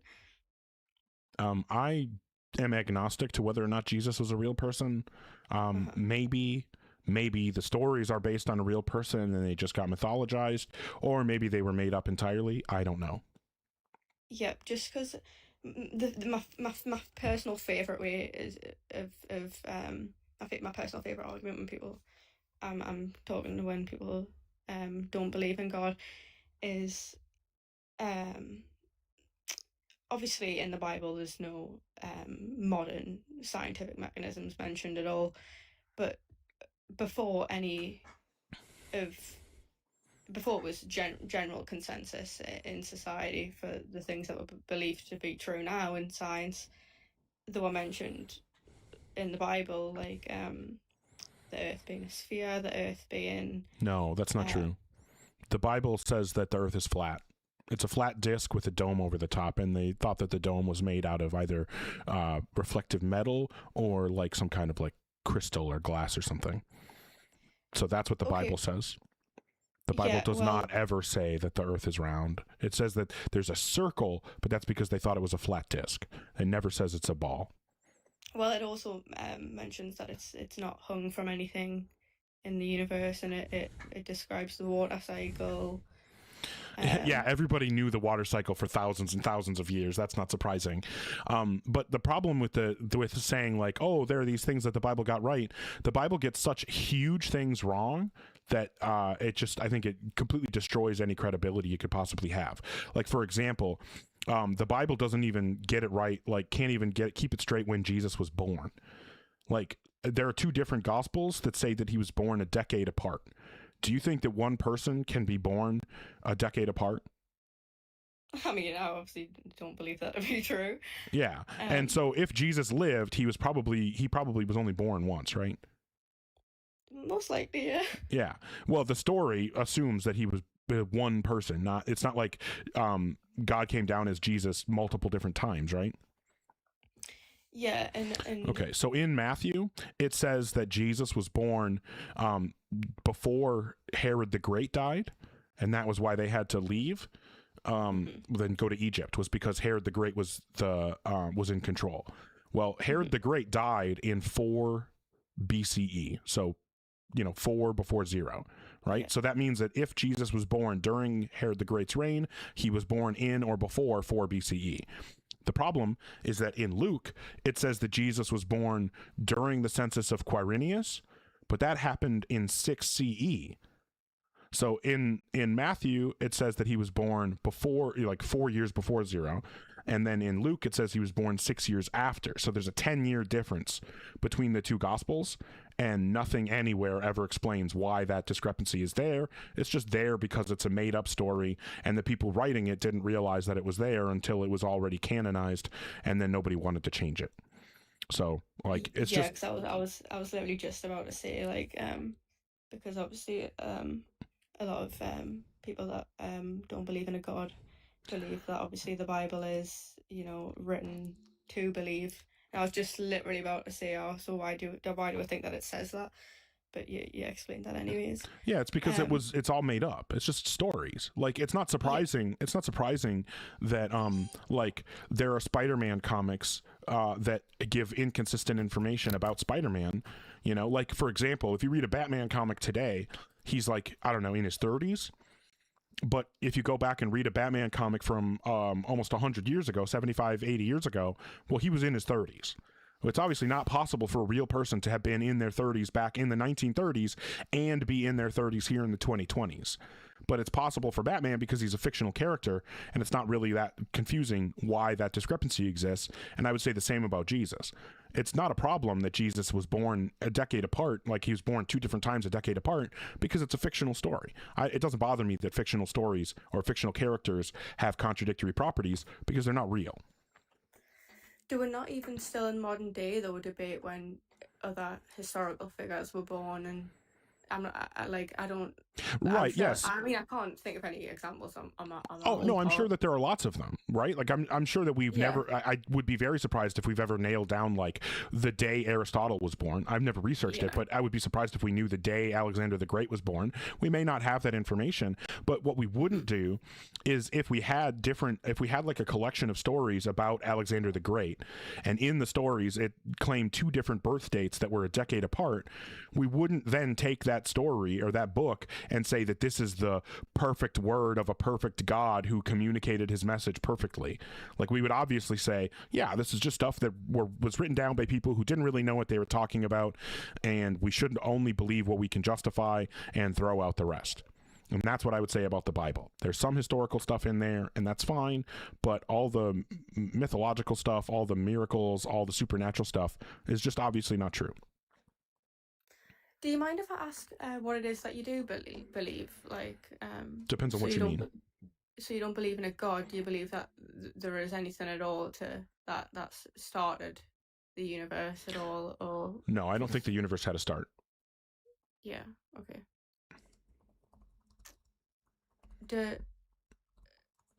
Okay, so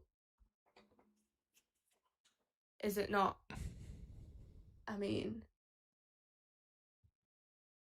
can I ask why you think that? So I hold to what's called the B theory of time.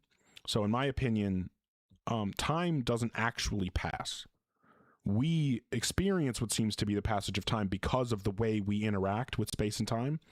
And so it seems to us subjectively like time is passing, but I don't think time is actually passing.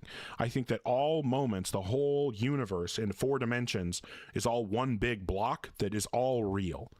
And we just experience passing time like because we're moving along that axis of the 4-dimensional block. We're moving along that dimension. Just like, if I'm driving on a highway that's 2 lanes and then it turns into 4 lanes, the highway didn't actually change. Like, nothing actually happened. There is no objective, like, transition that happened there. It's just the whole highway is laid out across spatial dimensions, and as you travel along it, it changes. But that's because you're traveling along it. If you stepped back and just looked at the whole highway, it doesn't actually, like, it's not actually undergoing any process. It's just, that's the way that it's laid out. And so that's what I think about time. Time is just like space. The whole thing is all laid out as one big block, and we experience passage of time because of just the type of being that we are. That's really interesting. I've never really heard too much about that before. That's really interesting. Yeah, I would recommend looking up the B theory of time. I'm going to go ahead and move on to the next person. I appreciate the conversation very much, though, Charlotte, and I hope that you have a great rest of your day. Thank you. You too. Take care. Okay. If you before I move on to the next person, I just want to say thank you very much, everybody, for the support. Poppy Loco is supporting the guests coming up that are being good faith, and I really appreciate you for that. That's really nice of you. Thank you, John, as well, for the support. Thank you, Radio Spencer. Poison Ivy, appreciate it very much. Kerr and Eddie, thank you so much. Doc Nancy, Alan Gibson, Poppy Loco, thank you guys. Again, I know I yap about this a lot, but I sincerely appreciate the support immensely.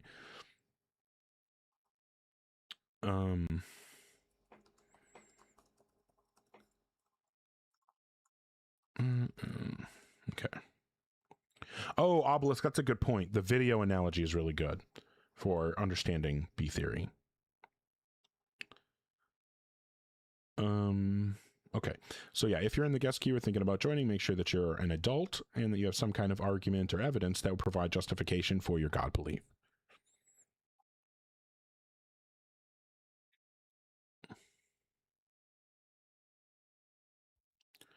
Hi, Zechariah. How old are you? I'm 21. And what version of God do you believe in? I'm a Muslim, so Muslim God. And what would you say is the best argument or evidence that would provide justification for believing in a God?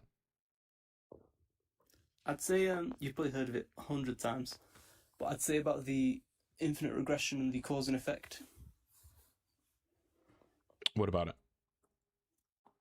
So as far as we observe in the universe, every effect that we see is the result of another cause. Do you agree that every effect that we see is the result of a material cause? Let me think. Time. Not time. Time is material. Time is physical. Time is physical. Would you argue that time is physical? Yes. I'd argue that time is not, because I thought the theory that you mentioned just now was that time is just an experience of the human being. No, it's a dimension of space-time, and we experience it as passing because of the type of creature that we are. But it objectively exists as a dimension of space-time. Right, so and it's physical. Then it would be right. Yeah, sorry, because you mentioned that it doesn't change, so it's not an effect. It's just one. Right. You can say that things change across time, right?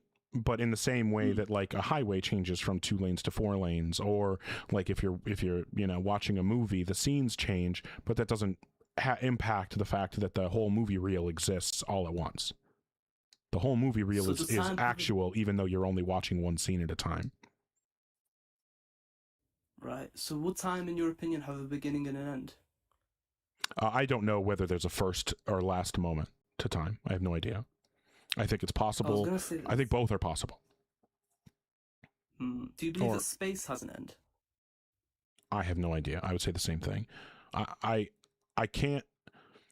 It's harder for me to conceive of an edge of space than an edge of time, but I don't think that conceivability is an indicator of possibility.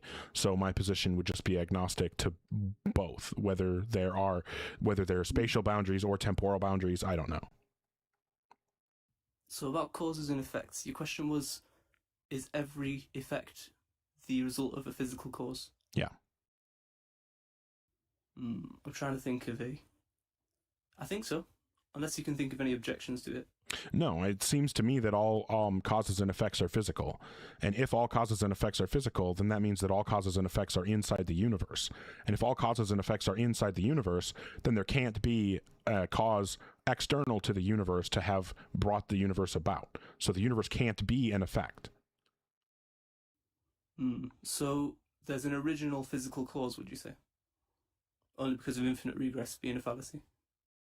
On the assumption that it is a fallacy. Yeah, I would have no reason to think that infinite regress would be fallacious. Right, so as far as we observe, every effect has a cause. Would you agree? Yeah, I would, as long as we say physical, yes. I would agree that as far as we can tell, every effect has a physical cause. Because otherwise what you're trying to do is you're trying to like cherry pick the data, and you're only paying attention to the parts of it that you like to try to support some other conclusion. You're basically underrepresenting the data that you're trying to draw this inference from. So that's why I'm saying we should be more complete. By excluding physical.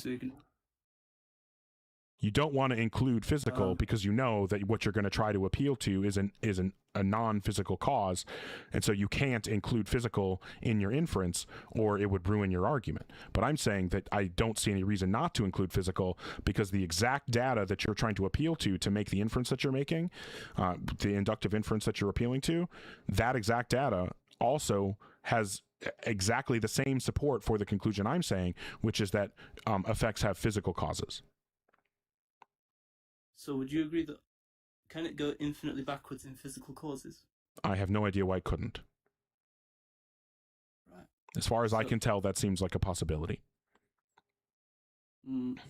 So the origin of the universe, I'd say that you have the what's his name? Why should we think that the universe has an origin? Because of redshift, I'd say. Not an origin necessarily. You're talking about cosmic microwave background? No, I'm talking about the redshift. It's observed at the edges of the universe. Oh, just because things are moving away from us? Yeah, at an increasingly fast pace, but they're all moving away from each other, not necessarily away from us. Yeah, no, I understand. The universe is expanding. Why does the expansion of the universe give us a reason to think that the universe has a beginning of its existence? I could agree with you. I could agree with you that there's a beginning of the expansion. That seems reasonable. But I don't know why I would say that would coincide with the beginning of the universe's existence. So the beginning of the expansion is from one specific point in space. No. Would you agree? No. No. Well, if they're all moving away from each other, that means that if you were to go back in time, they would all be moving closer to each other. Mm-hmm. So if they're all moving closer to each other constantly, going back in time, then at one point they would come and collide at one point. Nope. If they're all moving that doesn't follow. No, that doesn't follow, because there's no reason why we wouldn't say that there could be like a minimum size that it could get to. So what would be that minimum size? I don't know. Presumably whatever size the expansion began from. So I'd say a minimum size has to be specified by some kind of being, because it could equally be that it could be some other. No, it could just be necessitated by the dispositions of reality, like the structure of reality could necessitate that it. Why does it have to be a who that structured it? Why can't it just have the structure that it has? Because why does it have the structure that it has? You can't answer that question either. Why does God have the properties that he has instead of other properties? The reason why I'd say is because it had to be determined by something. Okay, so God's properties were determined by something? What are God's properties? Does God have properties? I don't know.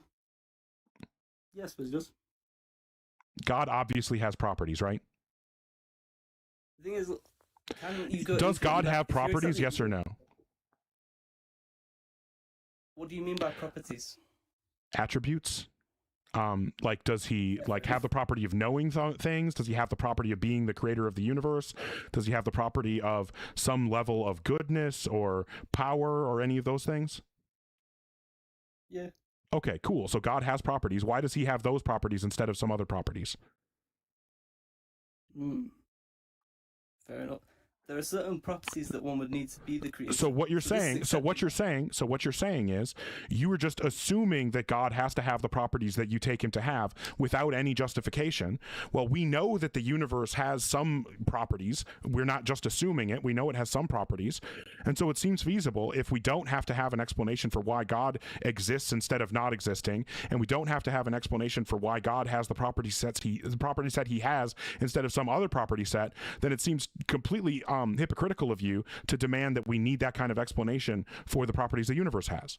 To say that like the only way that we can say the universe has properties is if there was someone who set those properties would be to say that the only way that we can say God has any properties is if there is someone to set those properties, which means that based on your logic, we would have to be able to say that God had a God that made him, but if God exists, God's ultimate, and so you would then be saying that God doesn't actually exist. This is all on the assumption that there is a God. Right. What I'm saying is that God existing and your argument or your point about needing some explanation, that there has to be something that set the properties of the universe, that would also apply to God. So there must be something that had set the properties. So based on your logic, if God exists, it entails God's non-existence. Therefore, God doesn't actually exist. So do you accept that there needs to be some kind of determination of the properties of the universe? No. Why would you have a problem with accepting that for God? Right, I don't. You're the one that said it was a problem. Right, I'm pointing out how your the blade you were trying to use to cut my argument was ruining your own. That's what I was pointing out. I'm not the one that brought that up. So you're saying that the universe has certain properties, which are specific properties, by the way, which could not be any other way. Oh, I don't know whether they could have been any other way. Right. Well, I don't see why there couldn't be any other way. Okay, well, I don't see why God's properties couldn't be any other way. You still don't have an explanation for it. So you can't say that there's some problem with my view because I don't have an explanation that you also don't have in your view. If it's a problem for me, hold on, Zachariah. If it's a problem for me not to have that explanation, then it's also a problem for you. Is it a problem for me to not be able to explain why the universe has the properties that it has? I'd say that... Is it a problem for me to not be able to explain that? Yes or no? It's a problem for both of us. No. Okay, so then there's no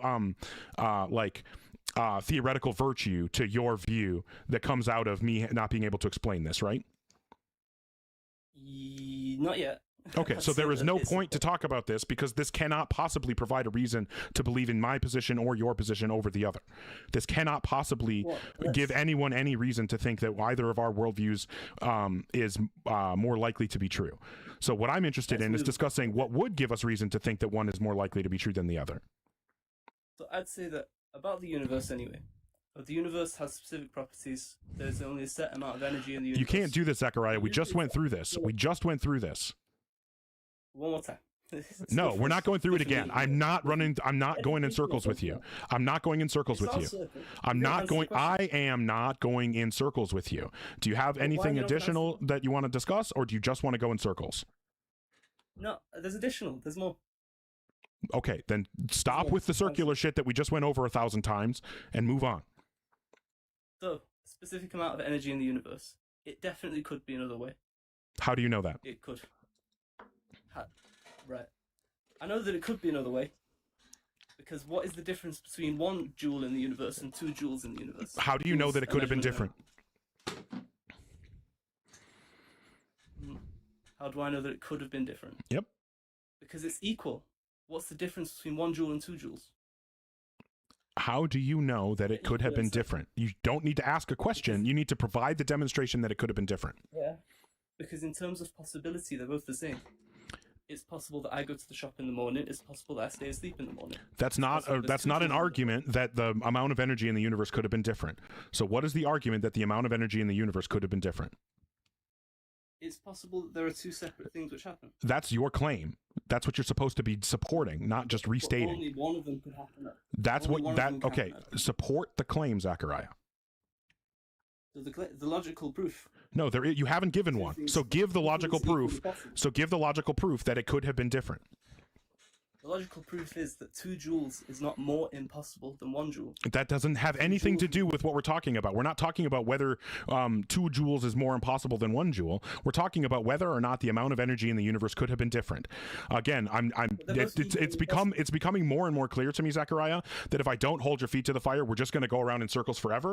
So I'm going to put this up on the board here, and so here's the claim. The claim is the amount of energy in the universe could have been different. And now the next thing that you say is going to be the support for that claim.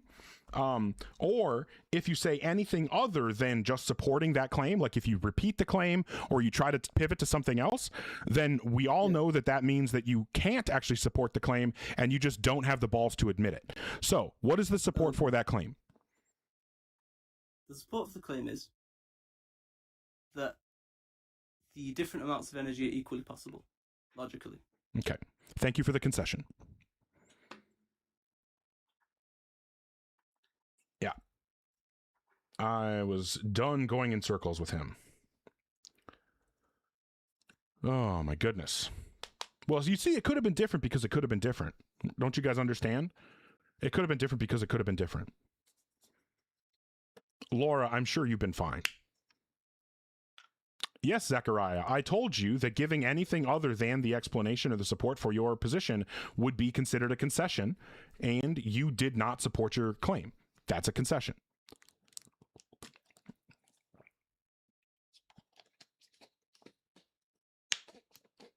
Mm-hmm. All right. Excuse me. Okay, so I don't actually, you know what? Let me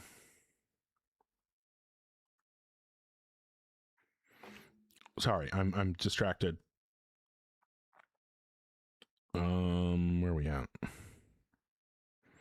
Oh my goodness gracious. Okay. All right.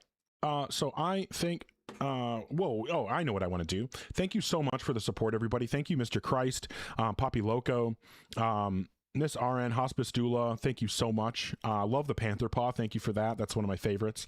Thank you so much, Poppy Loco again, and Miss RN Hospice, excuse me, Miss RN Hospice Doula. Thank you so much, Radio Spencer and John Siege. Thank you to Lem. I sincerely appreciate you all so much. Thank you for the comments and the likes and the shares and just being here watching. And of course, thank you very much to everybody who's supported. Thank you to all the new followers. Looks like we're almost going to hit 6,600 here soon. And I am going to go ahead and wrap up the stream.